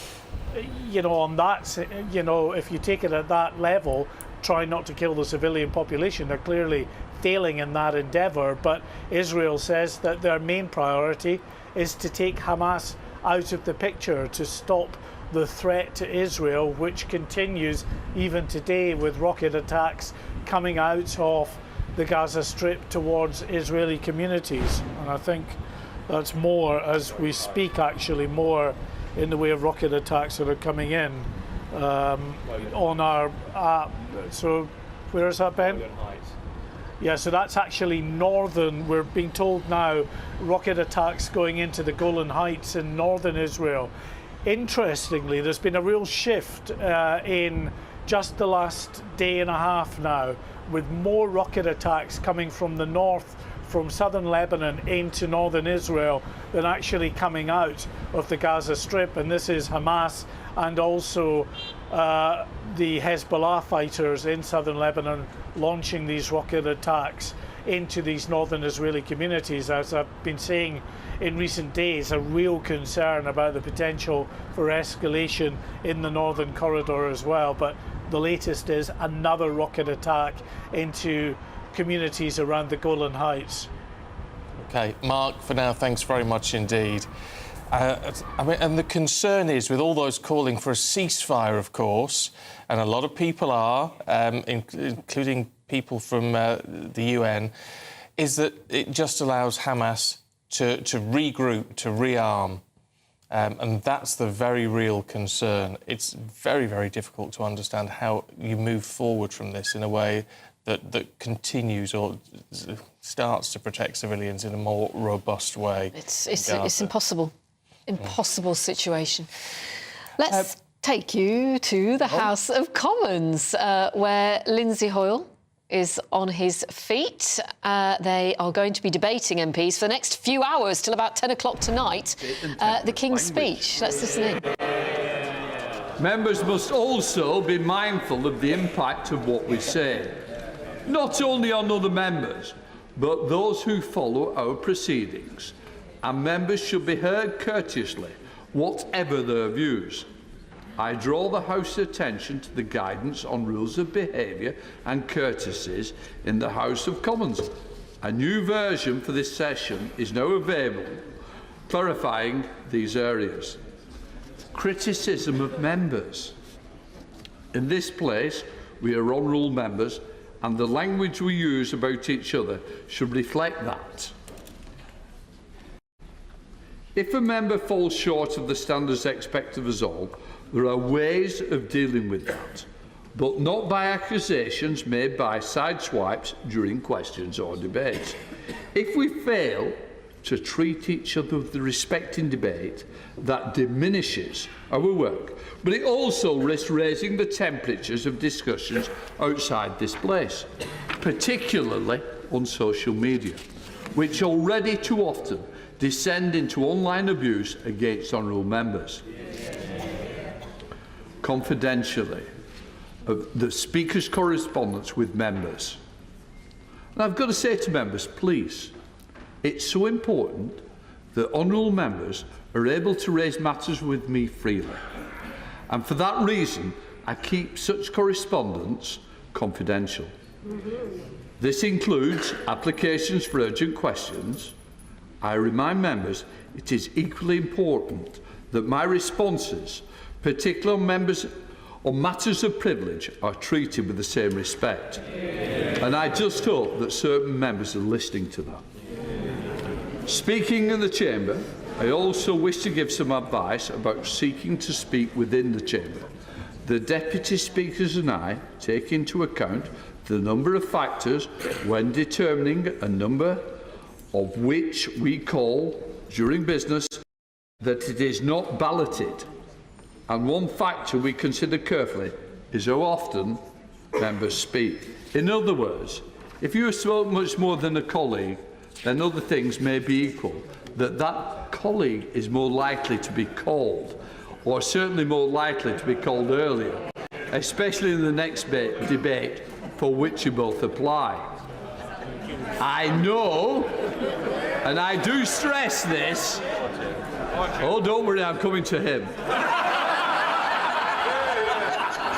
I do know that it can be frustrating not to be called in a debate or to be called very late.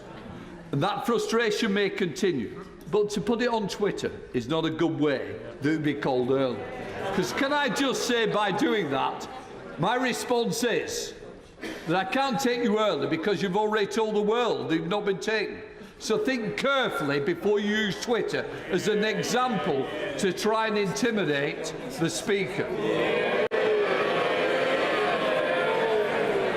So, of course, prioritising debates, question times, urgent questions and statements in which you seek to participate is one way of trying to avoid the happening. Now that we have started a new session, everybody's scores start. After the reset button, it starts at 0. And that even includes Jim Shannon. And I shall make it clear that different principles apply to the front benches. And I think I've got to remind that when people do counting scores, the front benches and the three largest parties were nominated to speak on behalf of their parties. So staff in my office are happy to offer advice on how we can help others. Now, let us come to something very important. Not that the other hasn't been, but the security and safety. Finally, I want all members and everyone in parliamentary community to be able to go about their work safely, both online and here in Westminster. The security of this building and those who work here depends on all of us. We have a duty to be vigilant and to assist those whose job it is to maintain this place as a safe place of work. So please, yes, we are members of Parliament. Yes, of course, we're elected to be here. But just to remember, those who carry out the security duties here are doing it to ensure that we're all safe. So please, try not to abuse them, and you shouldn't abuse them, let me say that. And do not take advantage of your position. So before moving to the first business of the new session, I'd like to express my very best wishes to all honourable members and to all those who work in this House. And I've got to say, thank you to the staff of this House. Whether it's the security, wherever we are, they're looking after us. So please, just realise they've a job to do. And I've got to say thank you to all the catering staff, because without them, we couldn't function. But thank you. Right, Clark, Overseas Bill. Outlawries Bill. I have to acquaint the House that this House, as this day attended, His Majesty's in the House of Peers, and that His Majesty was pleased to make a most gracious speech from the throne to both Houses of Parliament, of which I have, for greater accuracy, obtained a copy. I shall direct that the terms of the speech be printed in the votes and proceedings. Copies are available in the vote office. Before I call the mover and seconder, I want to announce that the proposals subjects of debate during the remaining days of the address are: today, debate on the address; tomorrow, breaking down barriers of opportunity; Thursday, making Britain a clean energy superpower; Monday, building an NHS fit for future; Tuesday, securing high sustained economic growth in every part of the country; Wednesday, reducing violent crime and raising confidence in policing and the criminal justice system. So I now have the pleasure to call Sir Robert Goodwill to move, and then I will call Sir Bon Bailey to second the address.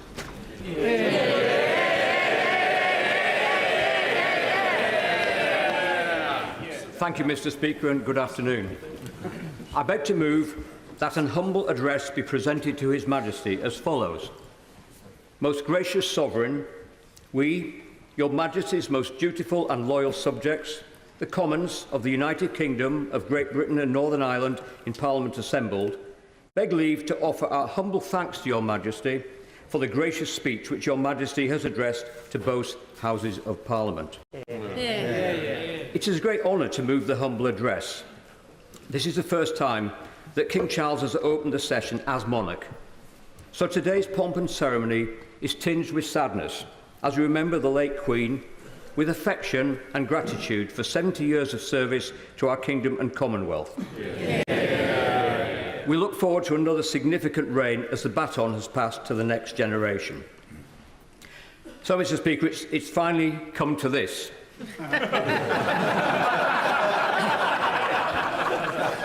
It's official. I was the future once. The seconder of the humble address, the Honourable Member for Stroud, for whom I'm the warm-up act today, is always described as up and coming, and I'm not really sure what that makes me. I recall gorgeous. On the last occasion, the member for Beverley and Holderness was proposing the humble address, and we all thought he was on the scrap heap.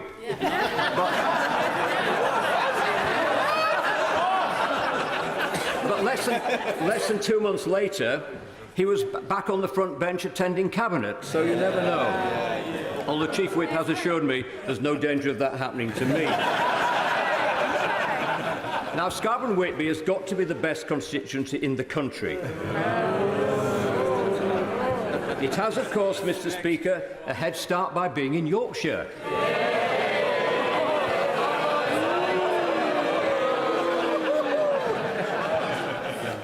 They say you should never ask someone if they're from Yorkshire, because if they are, they're bound to mention it in the first 5 minutes. And if not, why humiliate them unnecessarily? But I'm very pleased to see our colleagues in the SNP sporting the white rose of Yorkshire.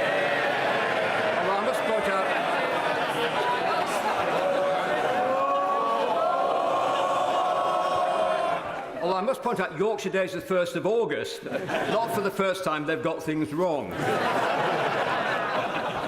Now, the arrival of the railways created Scarborough as our first seaside destination, and we are still Britain's premier coastal resort, second only to London in number of visitors. In fact, there could be more if some of the £36 billion recouped from HS2 could be redeployed on duelling the A64. Culturally, we're the home of Sir Alan Ayckbourn, and also the birthplace of the McCain oven chip. As well as Plaxton's coaches and the electric buses we're increasingly seeing on our streets in places like Blackpool. That is, if the Labour Council there don't order Chinese ones. Whitby is famous for Bram Stoker's Dracula, the Goth Weekend, and of course fish and chips from the famous Magpie restaurant.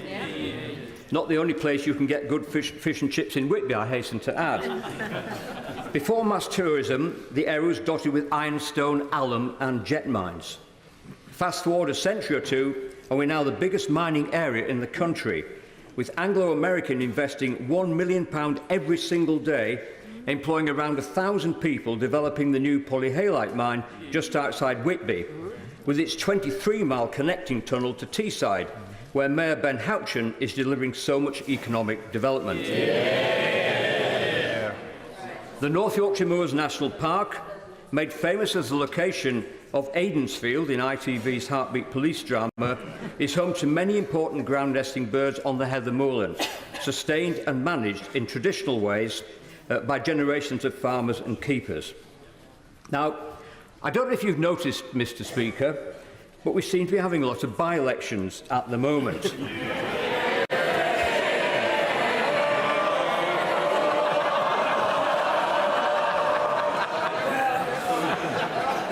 Not so fast.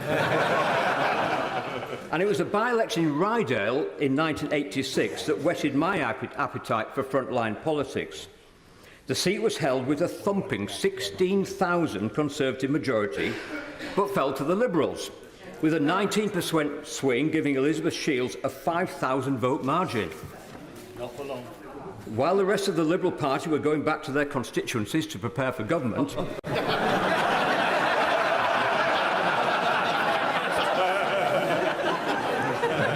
I wasn't going to put up with the situation, so rather naively, I put my name forward, along with 200 others, to be the candidate at the subsequent general election. I wasn't selected, but did come second to John Greenway, who, in case members don't remember, in some cases weren't even born. I'm looking at the member for Selby over there somewhere. Won the seat back only 13 months later with a 10,000 majority. The moral is, don't count your chickens on the basis of by-election results. Not put off, my next move was to try and find a safe Labour seat to fly the flag for Margaret Thatcher. Living in the North East, there was no shortage of rock-solid Labour citadel. Places like Sedgefield, Hartlepool, Bishop Auckland, North West Durham, or Redcar. And so it was in Redcar I was selected to challenge the wonderful Mo Mowlam. By then, by the way, John Major had taken over from Mrs. Thatcher. And I can remember when that happened, my children coming up to me to ask, "Daddy, is it really possible that a man can be Prime Minister?"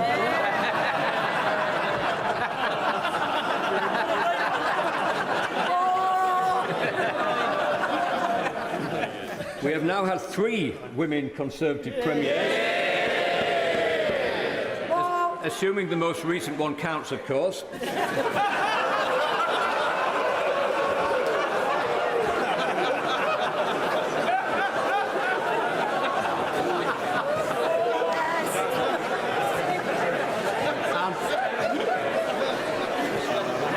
we now have the first Prime Minister who represents a Yorkshire seat. Is that a big deal? Yes, it certainly is. I must say that the Right Honourable Member for Richmond could not have been a better neighbour nor a better friend for me. Now,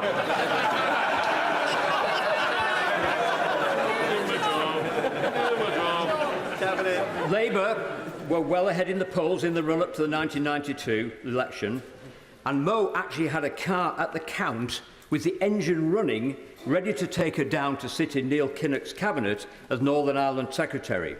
But once again, the polls were wrong. I stood in North West Leicestershire in the 1997 Blair landslide election, which I think I will quickly pass over. Suffice it to say that both seats where I stood, both Redcar and in Leicestershire, eventually returned Conservative members. I like to think that the goodwill effect was a slow burn.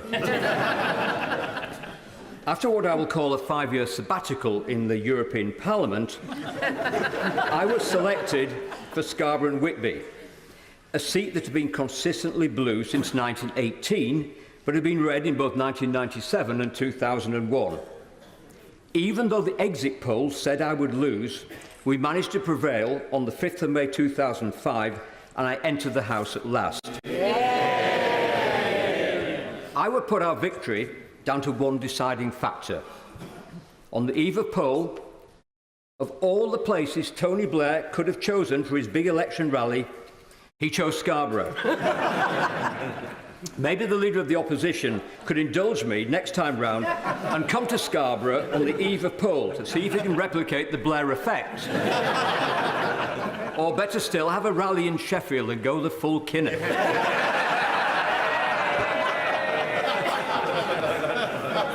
At the following election, I was the victim of a fly poster campaign.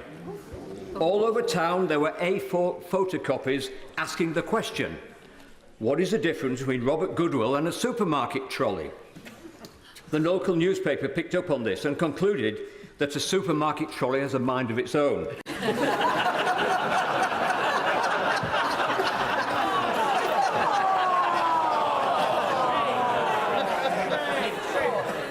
I must admit that I've never voted against the Tory whip, so that might explain it.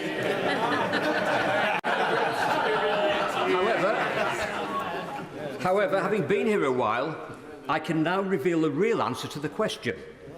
The difference between an MP and a supermarket trolley is that there is a physical limit to the amount of food and drink you can get into a supermarket.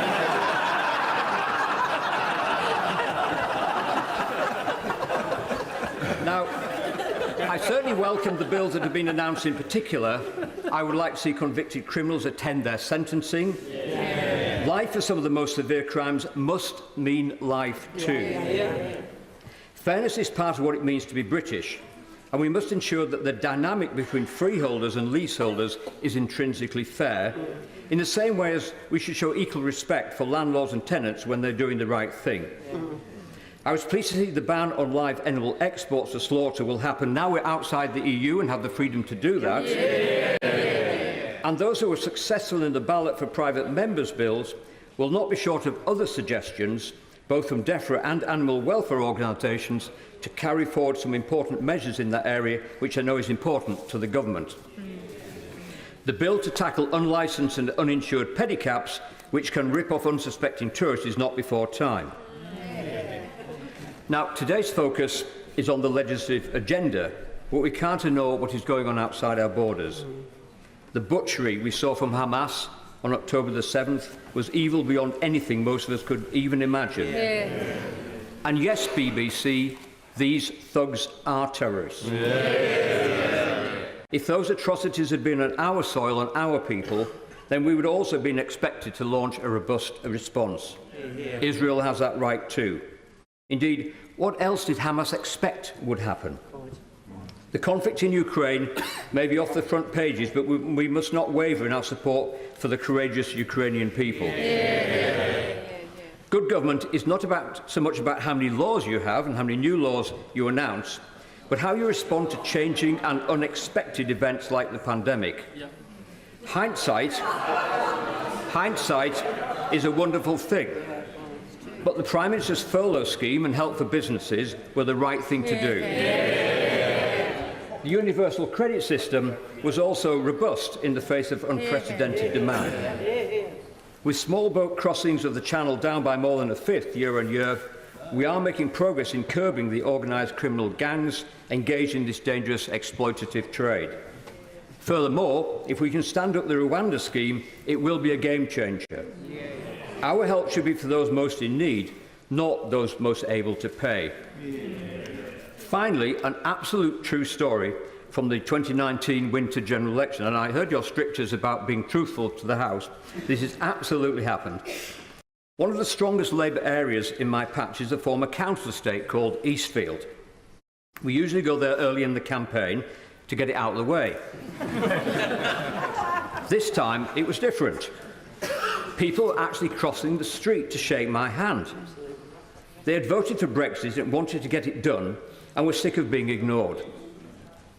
My wife Maureen knocked on one door. The lady who answered was effusive in her admiration for Prime Minister Johnson. Arriving myself, I asked her why she was so enthusiastic. She said, "Boris is one of us." When I politely pointed out he'd been to Eton and Oxford, she replied, "You don't understand. He had a row with his wife and the police came round."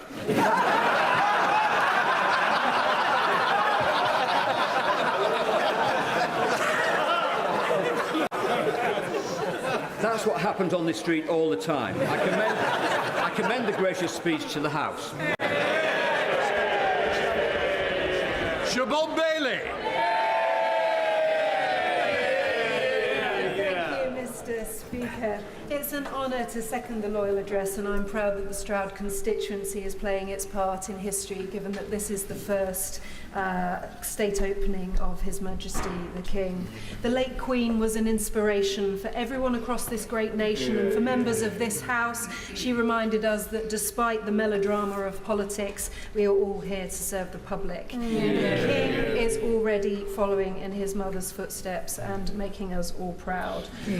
Although when I told my non-political family that I was going to be talking about the King's speech, the response I got back was, "Oh great, that's a really good film."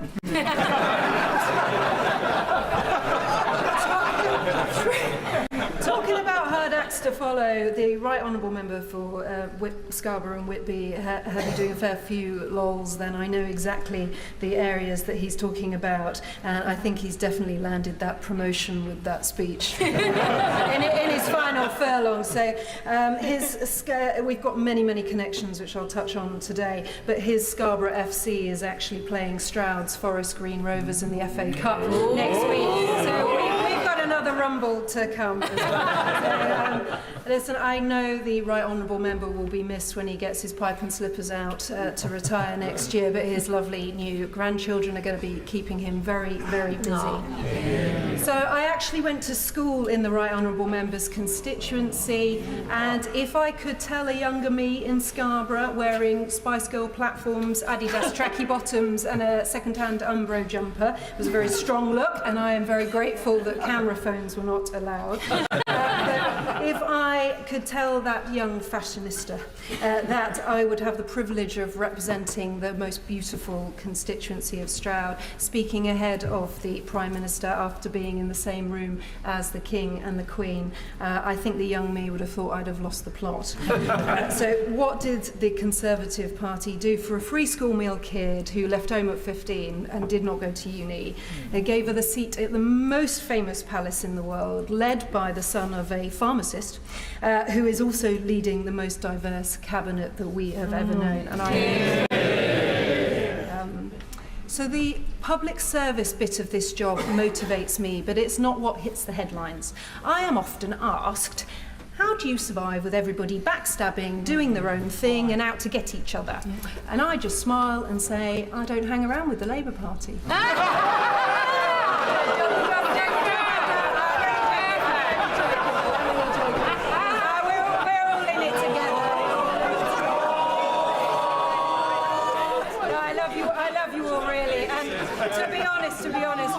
PLP has absolutely nothing on the Stroud Labour Party who've all resigned and fallen out with each other. But no, what I actually say is that to survive in this place, you have to find some friends and then fully expect them to push you in the Thames in the run-up to a reshuffle. You also get new friends for very short periods of time come select committee elections. And I sort of miss the daily messages from the Right Honourable Member for Birmingham Hodge Hill. His text messages are less famous than his scary handwritten notes about the economy, but they are still persistent. Back to navigating a workplace that is mad as a box of frogs. Early on, I came up with Operation Green Benches, whereby I shunned history books and Hansard, and I researched parliamentary sketches instead, because I love them. Quentin Letts once wrote that up here, where I am now, is the naughty corner. So that sorted out where I was going to sit, and it sounded fun, and he was right. I then realised that identifying the loudest colleagues to sit with and effectively hide behind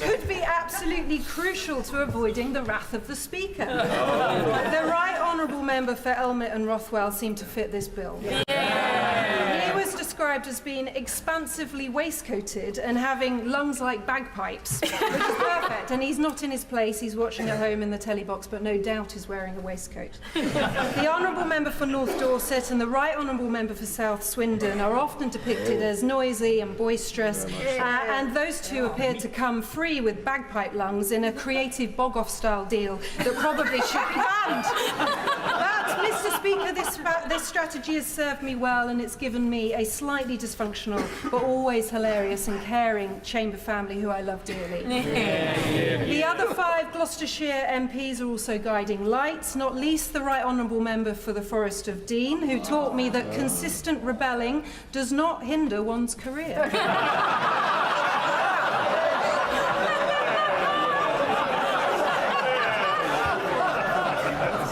Chief whip, I'm not going to follow that way. Now, my kids also come to work with me, so they support her in their own chaotic way. Gigi, age 3, dressed as a witch on Halloween recently, she merrily skipped up some steps of one house and turned to me and said loudly, "Mummy, this is just like canvassing." And then the door opened and she went, "Trick or treat." And I said, well, I blame those CCHQ canvassing scripts. It was an absolute disaster. And there's a myriad of female colleagues that naturally support each other, and that's on both sides of the House. And I especially congratulate the Honourable Member for Brecon and Radnorshire on her wedding. Absolutely radiant, and I wish her husband and her a long and happy life together. Mr. Speaker, I'm chuffed to be the first MP from Stroud to be asked to second the King's Speech. Stroud, the Valleys and Vale is gorgeous, please visit. We have the quirky bit of the Cotswolds with a creative, innovative and industrial spirit throughout. People rightly expect a lot of their public servants in our neck of the woods, and I mainly sit in the House of Commons library, as others know, dealing with endless amounts of casework and correspondence. I'm having some successes. I'm steadily chipping away at 20-year-old problems like Tricorn House, accessibility at Stroud Station, and newer challenges like Rush Skate Park and Stroud Maternity's postnatal beds. But people take the mick out of me sitting in the library, but I really like it. It is also never dull. The Honourable Member for Totnes, another Denzian of the library, excitedly texted me one day and said, "Come see my tortoise." Now, I've heard about these public school boys and how they like to give nicknames to things. So it was not without fear and trepidation that I came into his bit of the library to see his tortoise. But happily, Mr. Speaker, it was actually your tortoise that I got to see. He was eating merrily on the terrace. And may I say that your decision to add giant cats and other creatures to this already odd place is very welcome. I listened carefully to what His Majesty the King had to say earlier. It is customary to be jolly in seconding a speech, but we all know that these are difficult times. To hear that the government's focus is on security challenges, both domestic and international, was extremely important. Thereafter, I can get behind all actions to increase economic growth and help our constituents with day-to-day pressures or injustices. By way of an example, Stroud constituents should not be ripped off by rogue property management companies. I commend the campaigning of local people and the honourable members, North East Bedfordshire and Westminster, to get leasehold reform and protections for homeowners on the agenda. The King's comments about putting people in control of their futures and a focus on town regeneration give me hope for High Street's businesses in fantastic areas like Berkeley and Stroud Town. And with the PM gripping AI and new technology, we're poised and ready to fly with innovation on renewables, hydrogen ice, and in nuclear and many other STEM fields. The government's long-term NHS workforce programmes has to get lift off if we're to help Stroud maternity midwives. I've long campaigned for more apprentices as well, so let's get rid of all barriers in further education. My excellent friend and constituency neighbour, the Right Honourable Member for Cheltenham, is clearly going to have a lot to do in justice, but I still hope that he will look closely at family law reform to keep cases involving children out of the court system. And while I was not expecting new childcare announcements, I urge all of the government to get behind the Chancellor's investment in families by urgently boosting the early years workforce. Now, His Majesty the King said the government will lead on action to tackle biodiversity loss. Prime Minister, with COP28 approaching, this means that you should get familiar with WWT Slimbridge's flamingos in my patch. I will take all the help I can get to get a dedicated domestic wetlands team and wetland strategy in DEFRA. And if not persuaded, flamingos are absolutely marvellous for that wonderful Instagram account that you have. The King is also WWT's president, and wetlands can genuinely help reach our net zero targets. So I said earlier that public service was a privilege, and I genuinely meant that. It gives us the chance to change things for everyday families and champion those who deserve or need our support. It also allows the hardest working Prime Minister I have known, and I've known quite a few recently. At one point,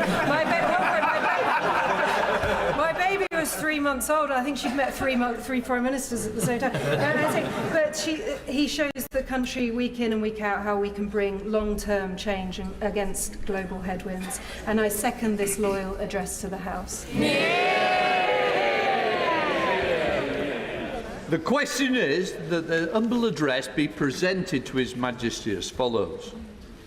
Most gracious Sovereign, we, Your Majesty's most dutiful and loyal subjects, the Commons of the United Kingdom of Great Britain and Northern Ireland, in Parliament assembled, beg leave to offer our humble thanks to Your Majesty for the gracious speech which Your Majesty has addressed to both Houses of Parliament. I now call the Leader of the Opposition, Keir Starmer. Thank you, Mr. Speaker. Before I turn to the address, I'm sure the whole House would like to join me in paying tribute to His Majesty the King on the occasion of his first gracious address as our Sovereign.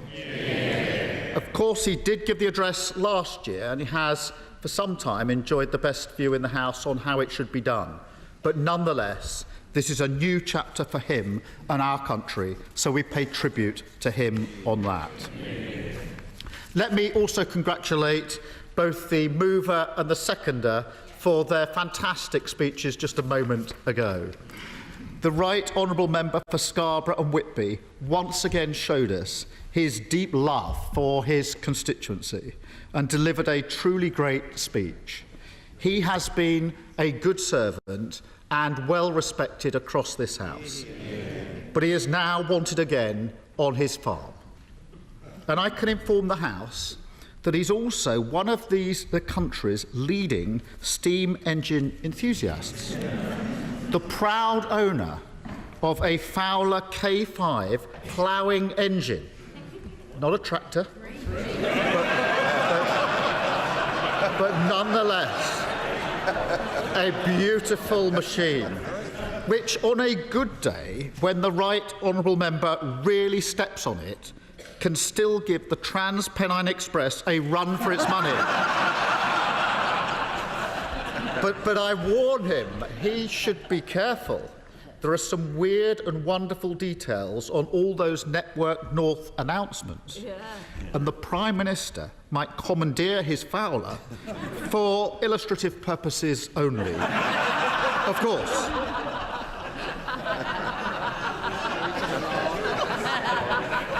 It was also great to hear the honourable member for Stroud again give a really powerful and great speech to this House. It's only right that the Prime Minister selected someone with good sense to second the gracious address. And so, of course, he had to turn to a working-class lawyer with a connection to Camden.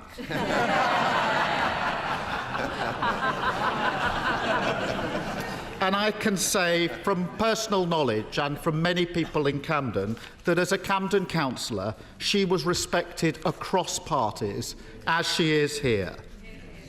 Now, a year ago, the honourable member rightly pointed out, and I quote, that there are many ways to boost domestic energy security using nuclear, solar, marine energy and onshore wind.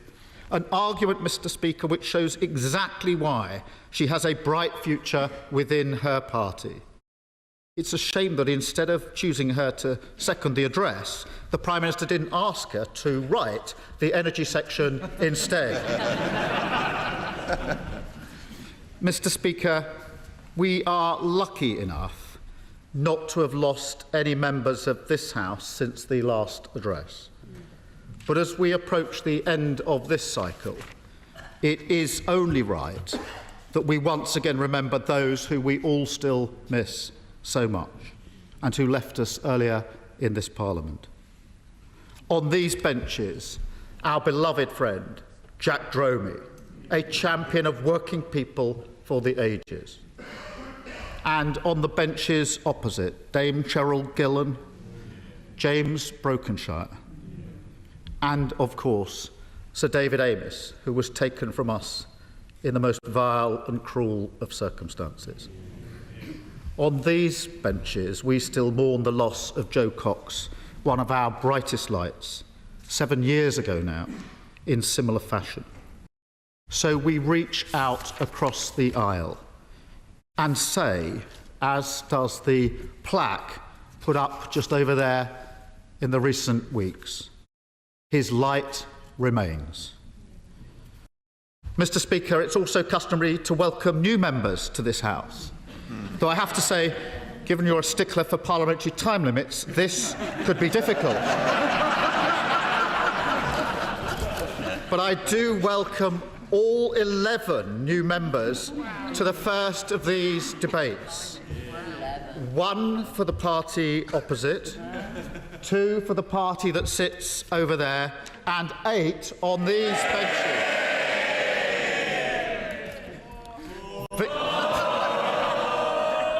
Victories which show without question that Britain is ready for change.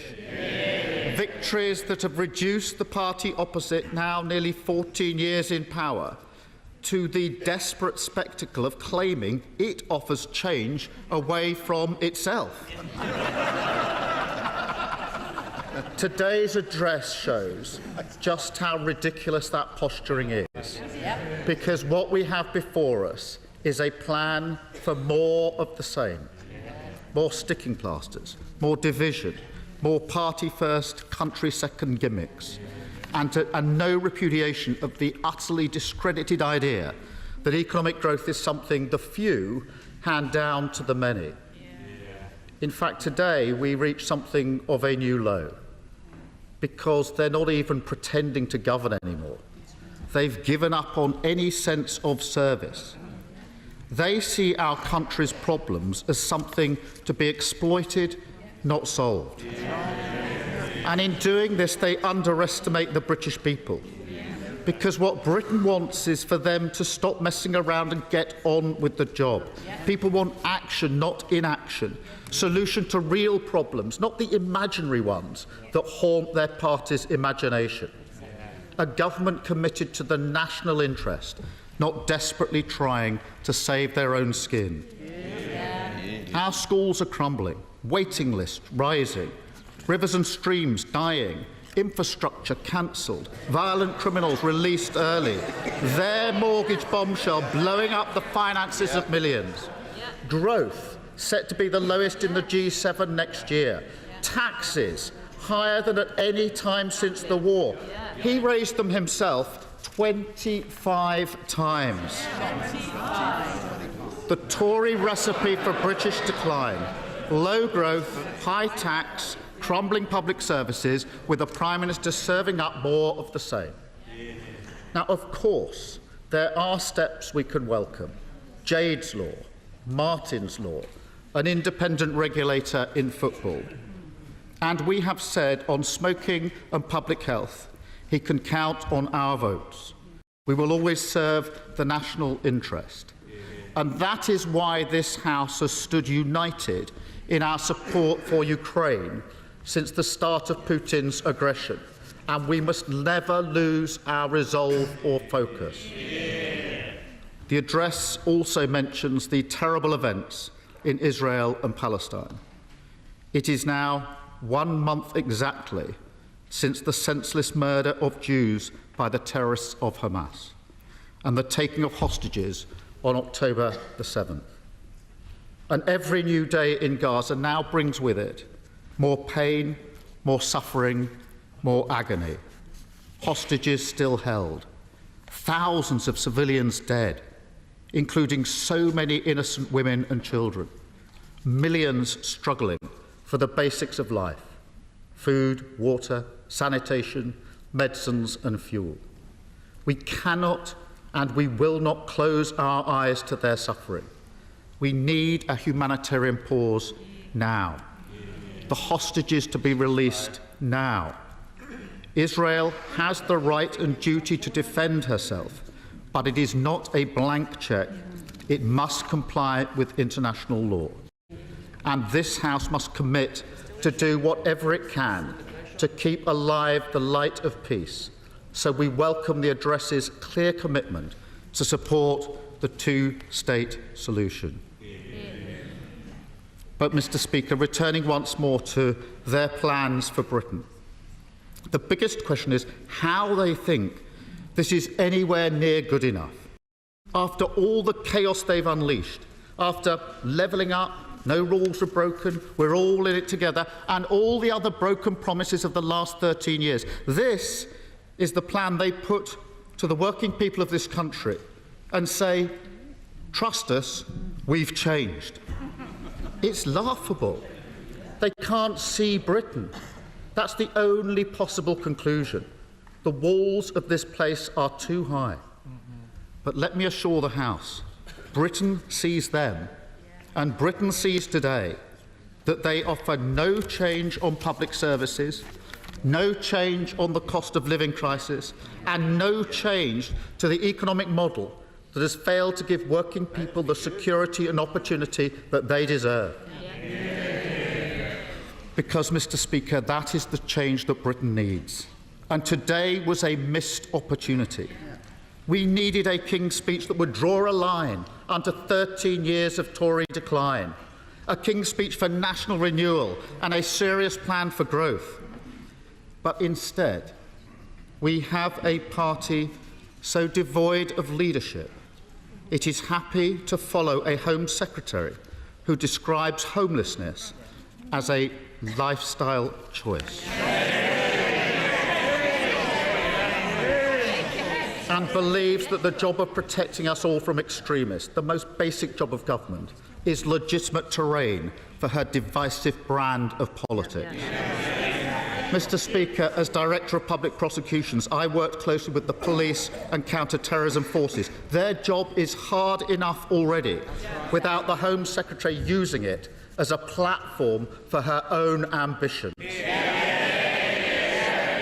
So I say to the Prime Minister, think very carefully about what she is committing your government to do.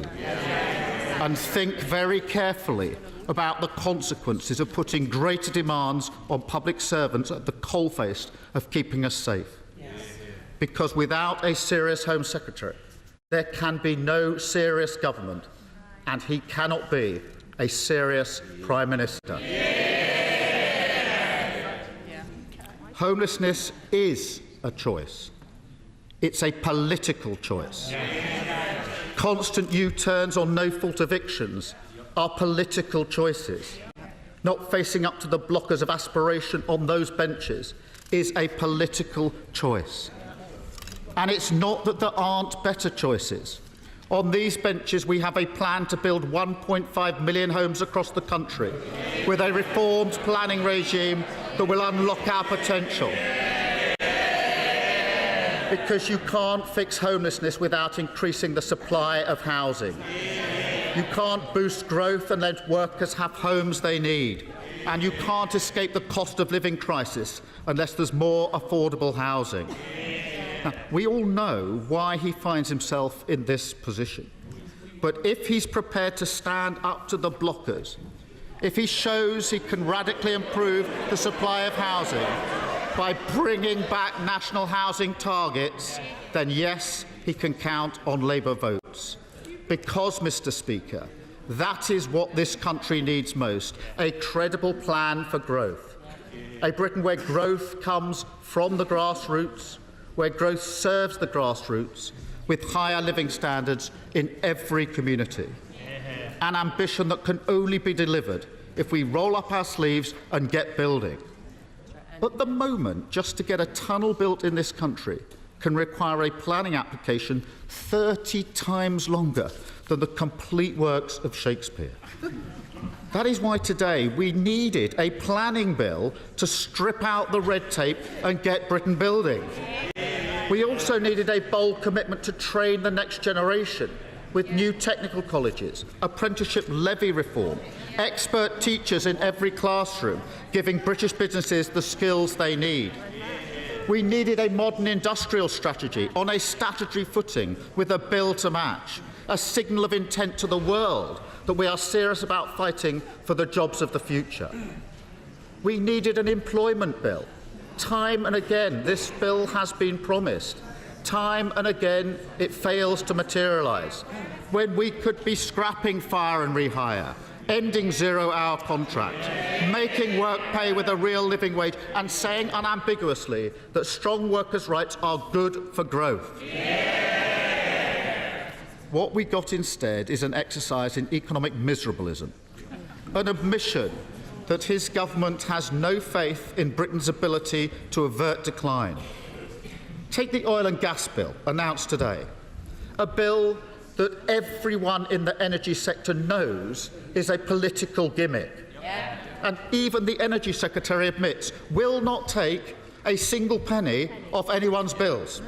Now, I don't know which of his 7 bins the Prime Minister chucked her meat tax in, but this one will follow soon. Nonetheless, it is a gimmick that tells a story. A King's Speech with no concern for the national interest, wallowing in a pessimism that says the hard road to a better future isn't for Britain.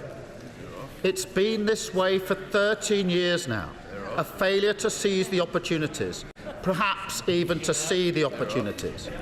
Working people hit because they didn't build the gas storage, they didn't invest in clean British energy, they scrapped home insulation, and they're doing it all again, moving the targets back, passing it on to the next generation, even as costs rise and rise, sticking plaster politics, an approach as riven through the foundations of our security as the crumbling concrete in our schools. The never-ending cycle of Tory Britain, party first, country second, drift, stagnate, decline. We have to turn the page on this, Mr. Speaker. They are wrong about clean energy. It is cheaper, it is British, and it can give us real security from tyrants like Putin. But more importantly, they are wrong about Britain. We can win the race for the jobs of tomorrow. We can work hand in glove with the private sector and invest in the critical infrastructure, the gigafactories, the new ports, the clean British steel that can once again light the fire of renewal in Britain's industrial communities. Today was the day we could have struck the match on that light, embraced a new sense of mission and tackled the cost of living crisis with a new plan for growth. It was a chance to get Britain building again, take back our streets, get the NHS back on its feet, deliver cheaper bills with real energy security and tear down the barriers to opportunity.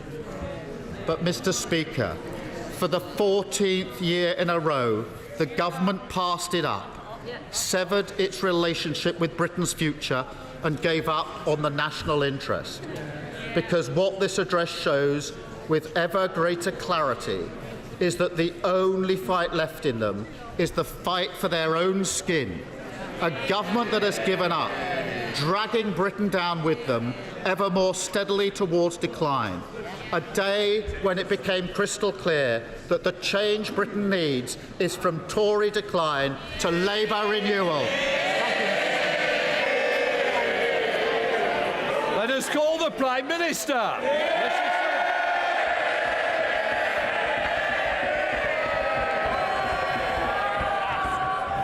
Mr. Speaker, this is the first King's speech in 70 years and the first of His Majesty's reign, a reign that is already defined by the same wisdom, grace and compassion that marked a long record of service. So can I take this opportunity on behalf of the whole House to express our admiration and gratitude to His Majesty the King.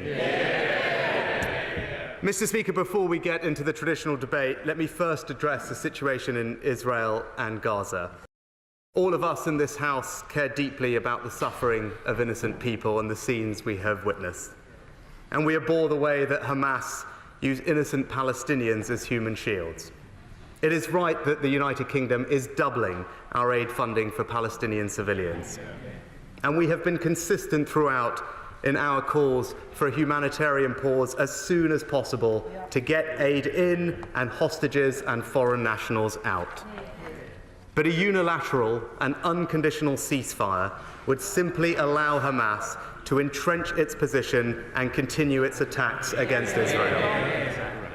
Only last week, Hamas reiterated its intentions, stating clearly, "We will repeat the October 7th attack time and again until Israel is annihilated." Faced with such a threat, no country could be reasonably expected not to act. Last week, I spoke with Prime Minister Netanyahu to reiterate the United Kingdom's backing for Israel's right to defend itself. It is the first duty of any government. I also stressed the need to allow more aid into Gaza, to take all possible measures to minimize civilian casualties, and to avoid inflaming tensions in the West Bank, where settler violence must stop. I can update the House that now well over 100 British nationals have been able to leave Gaza, thanks to our diplomatic efforts to reopen the Rafah crossing. And the Development Minister will make a full statement to the House tomorrow. But let me also reiterate this. We will not stand for the hatred and anti-Semitism we have seen on our streets. It sickens me to think that British Jews are looking over their shoulder in this country. That children are going to school covering up their school badges for fear of attack. This government will do whatever it takes to keep the Jewish community safe. Just as we will do whatever it takes to keep every community safe. And we will fight hatred and extremism in all its forms and wherever it is found, today, tomorrow, and always. We are the world's most successful, multi-ethnic, multi-faith democracy, and we will protect our democracy from all threats to it. Mr. Speaker, this King's speech is about what this government is about, taking long-term decisions to build a brighter future for our country. It builds on foundations that were far stronger than they were just a year ago. Inflation falling and on track to be halved. An economy now growing faster than France and Germany. National debt on track to fall.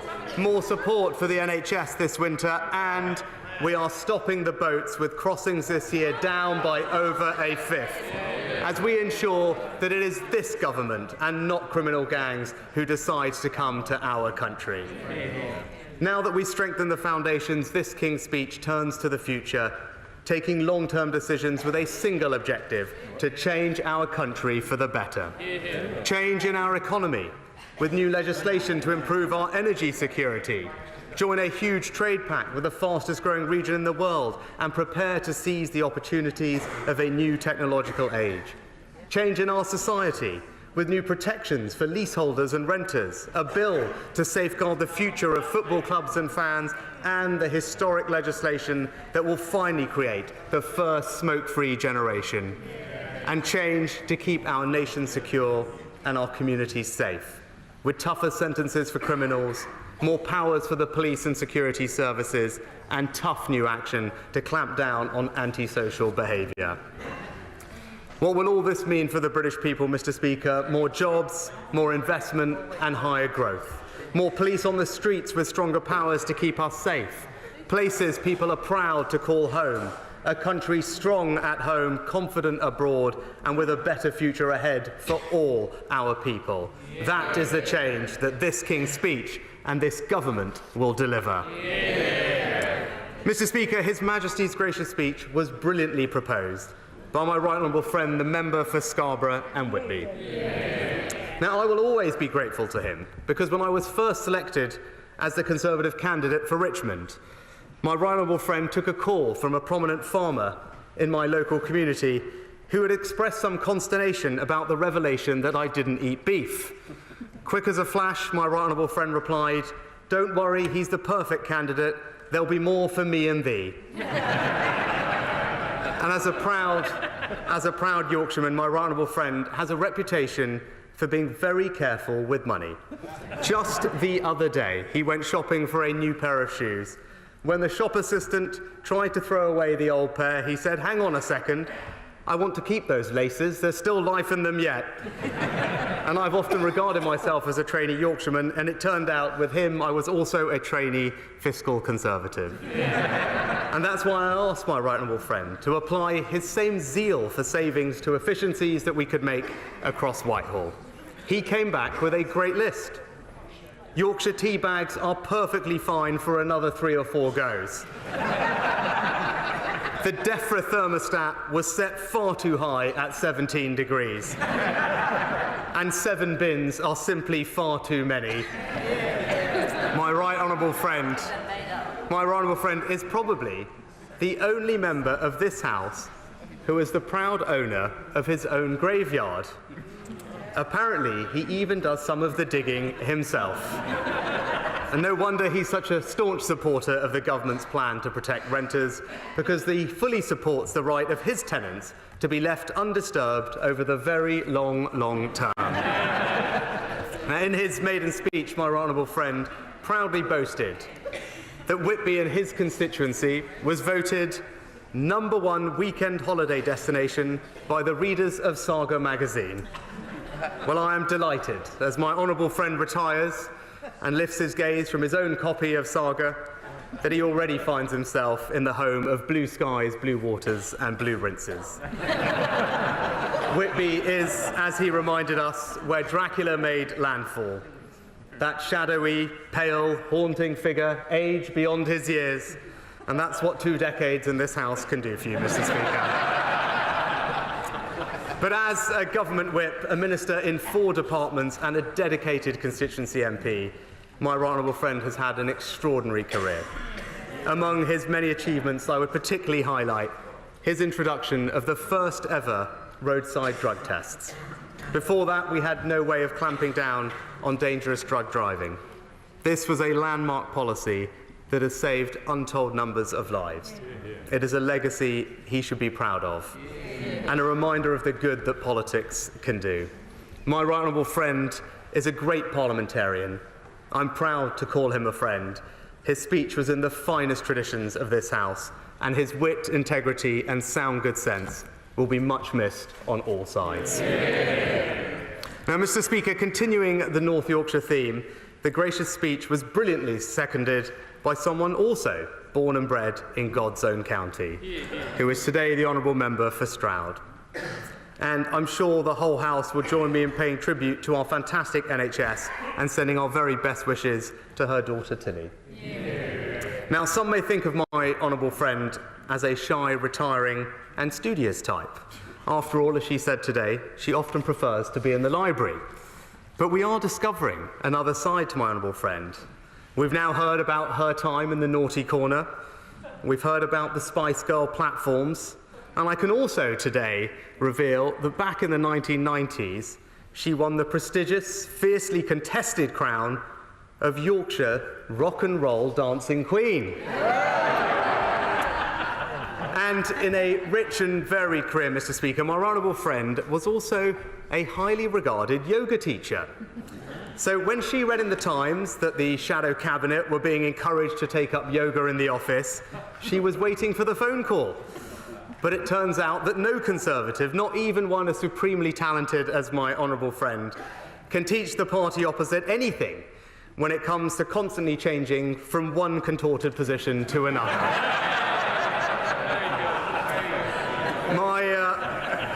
My honourable friend also mentioned today taking advice and inspiration from a certain parliamentary sketchwriter. Well, if she's hoping that one day he might make her the target of his acerbic wit, well, Mr. Speaker, I would just say, be careful what you wish for. I have been called many things in my time, but I'm not sure I will ever forget being branded the titch in vacuum-packed underpants.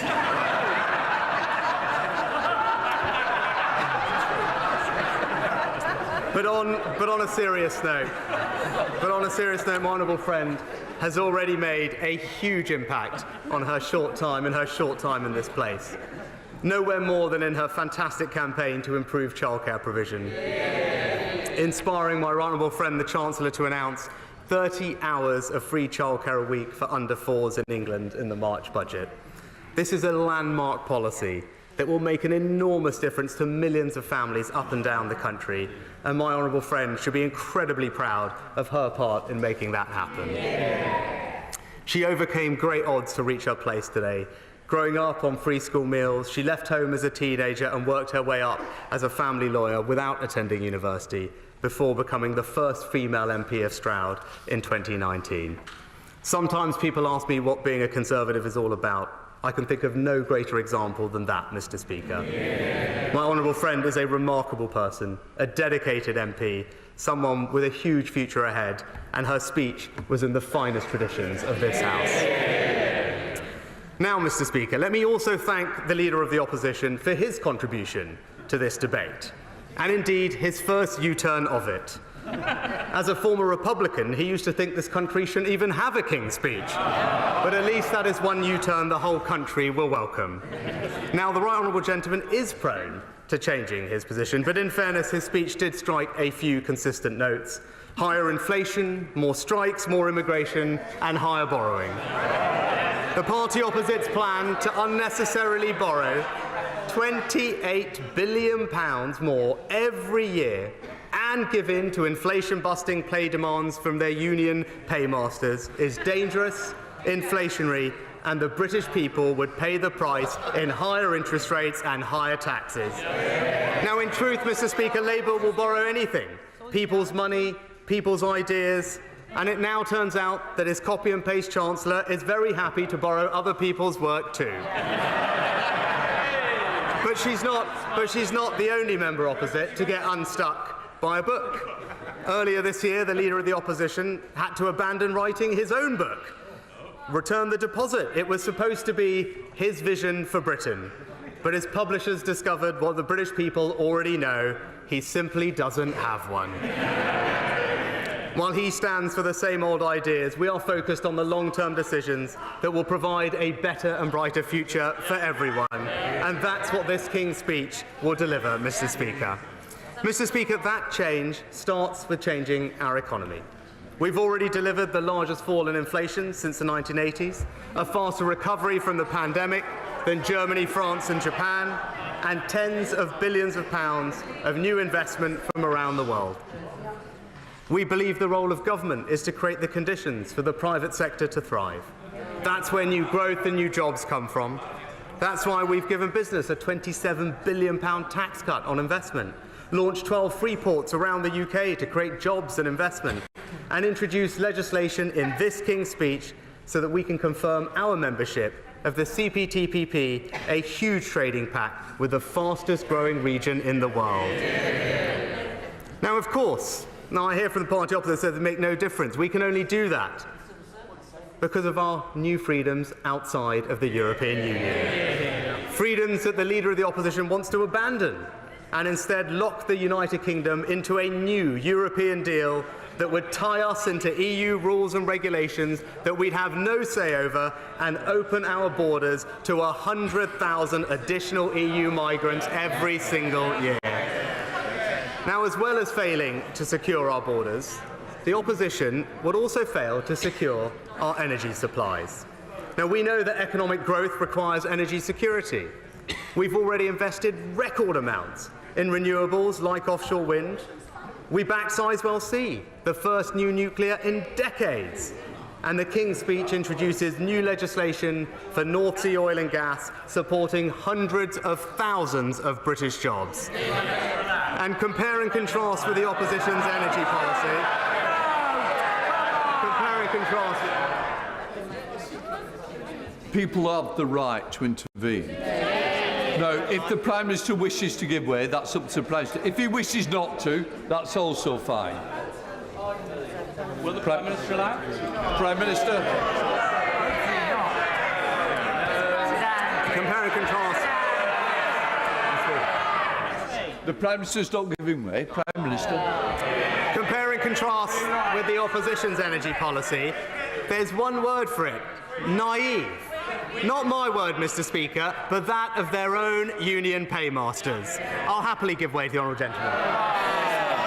I'm very grateful to the Prime Minister, bearing in mind that a very significant proportion of people who sleep rough are army veterans and people who've had acquired brain injuries. Does the Prime Minister agree with the Home Secretary when she says that homelessness, sleeping rough, is a lifestyle choice? And if he doesn't, will he sack her? Mr. Speaker, I'm not sure the link from that to energy security, but what I can tell him is that thanks to the efforts of the member for Plymouth Vorview, veterans' homelessness is at record low levels in this country. And in fact, rough sleeping overall is down by around a third since the peak, Mr. Speaker, thanks to the actions of this government, and in particular, the landmark Homelessness Reduction Act passed by this government, which has helped relieve or prevent over 640,000 people's homelessness, Mr. Speaker.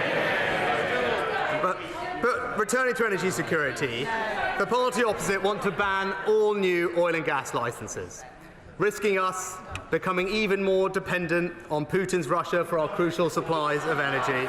But what's even more absurd about their policy, Mr. Speaker, is this. The honourable gentleman isn't against oil and gas, all oil and gas. He's just against British oil and gas. And yes, Mr. Speaker, unlike the opposition, who want to pursue net zero with an ideological zeal, going even faster and further no matter what the cost or the disruption, we on this side of the House are cutting the cost of net zero for working people, saving British families £5, £10, £15,000, and that's the choice, Mr. Speaker. I'll happily give way to I'm grateful to him for giving way, and I want to ask him when he's going to start being straight with the British public, because, he pretends that new oil and gas licences will somehow guarantee our energy security when he knows that oil and gas is sold on international markets to the highest bidder. He pretends it's going to get people's bills down, yet his own Secretary of State for Energy has said that it will not get people's bills down. So when is he going to stop governing by gimmick, and when is he going to start actually rolling out the home insulation programme that will get people's bills down? Mr. Speaker, the Honourable Lady talked about being straight. It's this party and me that was straight with the British people about the costs of getting to net zero, something that her and the party opposite would do well to follow. And because we've been honest and transparent and we have cut those costs, we will save British families £5, £10 or £15,000. Prime Minister, just a second. He gave way to you. At least give the courtesy of hearing the answer. Mr. Speaker, and that's the simple choice. A government on the side of hard-working people, or an opposition and the Honourable Lady on the side of the eco-zealots, Mr. Speaker. But, Mr. Speaker, if we want to truly change our country, we need a stronger society. And that's why this King's Speech introduces a landmark bill to create the first smoke-free generation. It will prevent deaths, improve people's lives, and free the NHS to support others.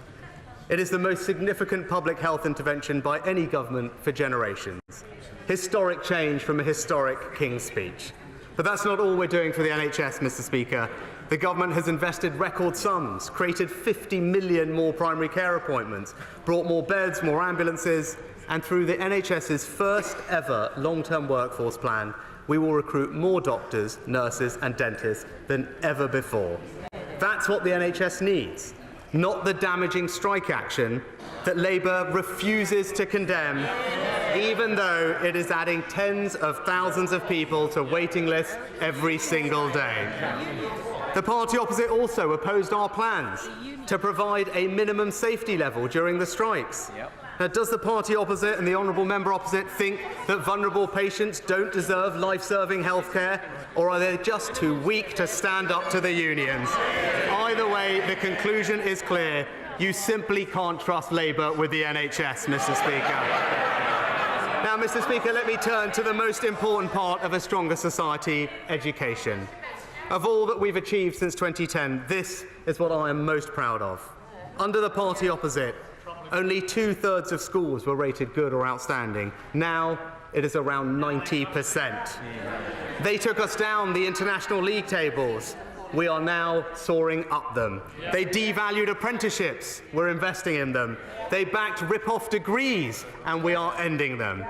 And we're introducing the new Advanced British Standard, so that everyone will study maths and English to 18, learn a broader range of subjects with more hours in the classroom, and finally, break down the barriers between academic and technical education. More teachers, higher standards, and more apprenticeships. On this side of the House, a stronger society is an opportunity society, and this Conservative government is delivering. But we can only build that stronger society with stronger communities. And that's what this King's Speech does. We're reforming the housing market to empower leaseholders, to give renters more security, establishing a new independent football regulator to give fans a greater voice in their clubs, and delivering our promise to level up with record investment in local areas. We're building 1 million more homes, all while protecting the green belt, unlike the charter for sprawl that we see from the party opposite. And, Mr. Speaker, that brings me to transport. Every single penny that would have been spent on HS2, a repeatedly delayed, expensive project that failed to meet people's real needs, is now being invested in the north, in the Midlands, and right across the country. £36 billion of investment in projects that people really need and actually want. Network North is, without question, the most ambitious scheme for northern transport any government has developed ever. Yet first, the Leader of the Opposition was against it. Then he was for it. Now he's not really sure. But one thing is for sure, you simply can't trust a word he says. Now, Mr. Speaker, none of those important changes will mean anything if people don't feel safe in their communities. And the facts are clear. It is this government that is on the side of law and order. This King's Speech introduces legislation to better support victims, as well as new measures to combat the scourge of antisocial behaviour, all building on a proud record of tackling crime. 20,000 more police officers on the streets, more police on the streets than ever before. And we've heard a lot about 13 years. Well, since 2010, crime halved. Violent crime halved. Burglary also halved. And antisocial behaviour down by 70%. Tougher sentences for rapists and sex offenders, something that the party opposite voted against, Mr. Speaker. And for the worst offenders, life finally means life. All while the Leader of the Opposition in the front bench campaigned to stop the deportation of dangerous foreign criminals. Now, Mr. Speaker, we're just days away from Remembrance Sunday, so let me close by paying tribute to our armed forces. At this moment, over 7,000 servicemen and women are deployed overseas, from the frozen wastes of the high north to the streets of Kosovo. They are the best of us. We owe to all our veterans a lifelong debt of gratitude. Now, I'm proud of our work led in Cabinet by my right honourable friend, the member for Plymouth Moorview, to make this the best country in the world to be a veteran. And that's what you get with this government. We're on the side of Britain's armed forces. We're investing record amounts in defence, We're an unwavering ally to the Ukrainian people, and we're proud to be one of the largest contributors to NATO. But in contrast, Mr. Speaker, what do you get with the party opposite? They tried to install... They never like being reminded about it, but they tried to install, as Prime Minister, a man who wanted to abolish the armed forces, withdraw from NATO, and back the UK's enemies over its allies. Labour can't be trusted with our nation's security, Mr. Speaker. Now, Mr. Speaker, this King's Speech builds on the strong foundation of economy well on its way to recovery. It rejects big government and instead backs people and businesses to thrive. It strengthens society with historic measures to support the nation's health and education. It secures our streets and borders with tougher sentences for criminals and powers for police. And above all, this King's Speech delivers change. Change in our economy, change in our society, change in our communities. It takes long-term decisions for a brighter future, and I commend it to this House.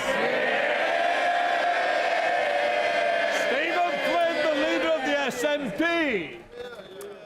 OK, there we have it. They're fighting like rats in a sack, as you'd imagine. Welcome to the Patrick Christie Show with me, Martin Dordme, here till 6 p.m, picking over the political fallout of the King's Speech there. Keir Starmer kicked things off. Rishi Sunak replied. I'm joined in the studio by Catherine Forster to go over the main points.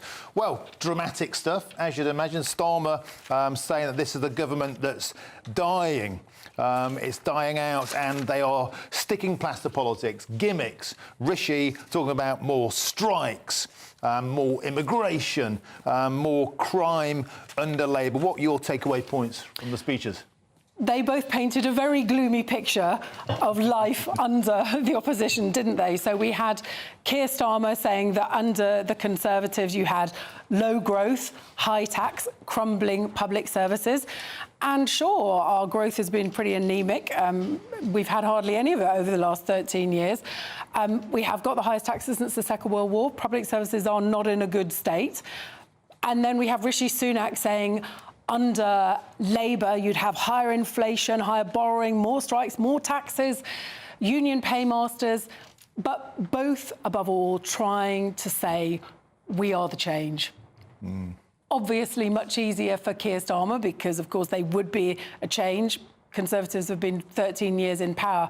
But Rishi Sunak finishing by saying, he is the change. He said he's the change for communities, for the economy.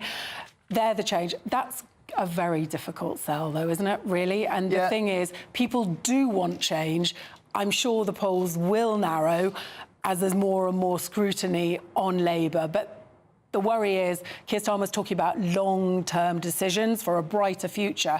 They've only got just over a year to turn things around. Otherwise, they're going to be out of office. And all these long-term things they'd like to do may well not happen.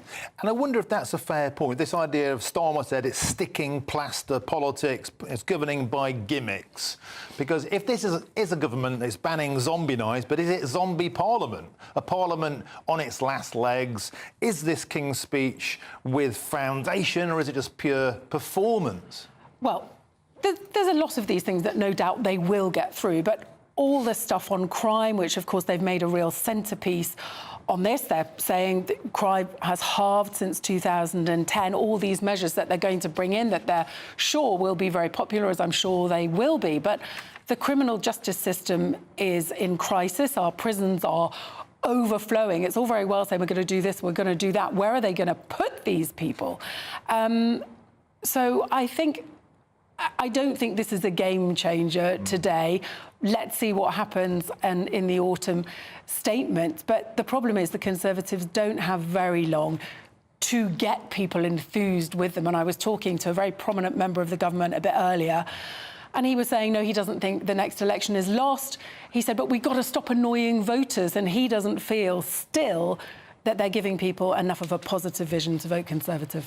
And, you know, Rishi there was saying crime halved, violent crime halved, antisocial behaviour 70% down. Starmer voted against this. They're playing tough on crime. That will please their base.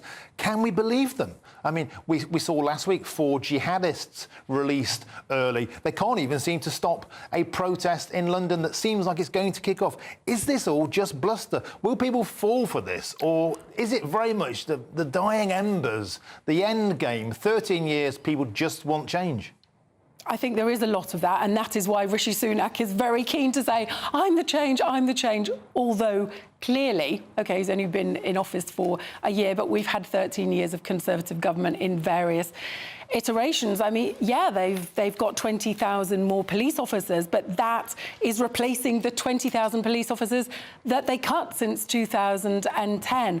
So they will play with figures, of course, but I think it was interesting, wasn't it, that Rishi Sunak finished paying tribute to the armed services, especially given what's coming this weekend, Remembrance Sunday, Armistice Day, the very real worries about whether the pro-Palestinian protest, which is currently still going ahead, OK, supposedly later, supposedly in a different place, is going to cause problems on Saturday.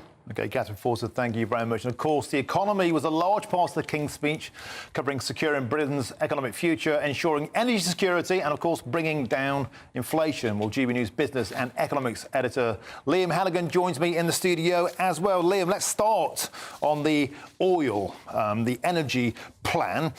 Rishi saying Starmer's an eco-zealot, promising to save British households £5,000, £10,000, £15,000 a year. Didn't go into any detail, but nevertheless, a clear wedge issue, British energy sovereignty, going for more licenses, and more or less saying that Starmer is the political equivalent of Just Stop Oil.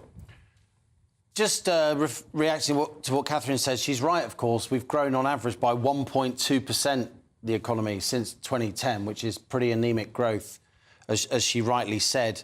And the Tories are running out of time. Interestingly, though, the Deputy Governor of the Bank of England today said that interest rates might start falling from mid-2024, which is much earlier than the Bank of England was suggesting last week. But you're right, on this oil and gas issue, Labour have said they won't issue any new oil and gas licences in the North Sea. There are currently 300-odd licences operating, but around half of them expire by 2030. We still get 75% of all our energy needs from the North Sea, by the way. It's really, really serious. So the reason it's a wedge issue, as you rightly say, is because a lot of people in Scotland want new oil and gas licences, and, of course, Labour need to win in Scotland in order to enter Downing Street. You know, oil and gas is easily Scotland's biggest industry. Aberdeen is easily the oil and gas capital of Europe. So that is really going to play into the Tories' favour in Scotland. And, of course, a lot of the trade union movement, particularly the GMB, which is the third largest union, they really want these licences because thousands of their members work in the oil and gas industry. And even the Climate Change Committee itself, the government's in-house green watchdog, says we're going to be using oil and gas for at least half our energy needs by 2040, so use our own oil and gas. Do you know if you import LNG, liquefied natural gas, from the US and use that rather than using North Sea gas, it's 6 times more carbon emissions using US to compress import. it and ship it. So, you know, let me use a technical term, right, as an Ofcom-regulated economics expert. To not use your own oil and gas is nuts, yeah? It just is nuts. It doesn't make any sense at all because we need oil and gas at least until 2050, according to the Climate Change Commission. And Liam, hints quickly of a Brexit bonus, the world's fastest-growing economic bloc, the CPTPP.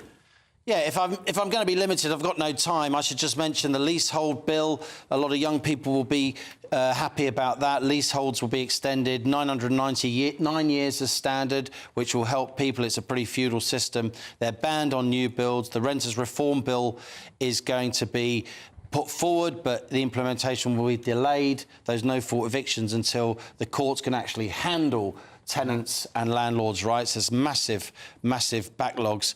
And as you say, the CPTPP, the Comprehensive Partnership on Trade, it's an 11-nation bloc which the UK is joining. It couldn't do that under the EU membership, of course, because we can't cut our own trade deals. Now we can. A lot of people have said, oh, who cares about the CPTPP? Well, it's all the Pacific Rim countries, which are where all the growth is going forwards. A little statistic for you. If you get the CPTPP nations, the 11, and you add the UK, that's 16% of the global economy. It'll be 25% by 2040. Okay, Leah, we have to leave it there. We're going to come back to you in the next hour. Sorry, we have to... In the middle of saying, we have to go finished it in the time anyway. Afraid, mate, we've got to go to a break. Don't go anywhere. Lots more reaction and analysis as what was included in the King's Speech. I'm Morton Daubney on GB News, Britain's news channel.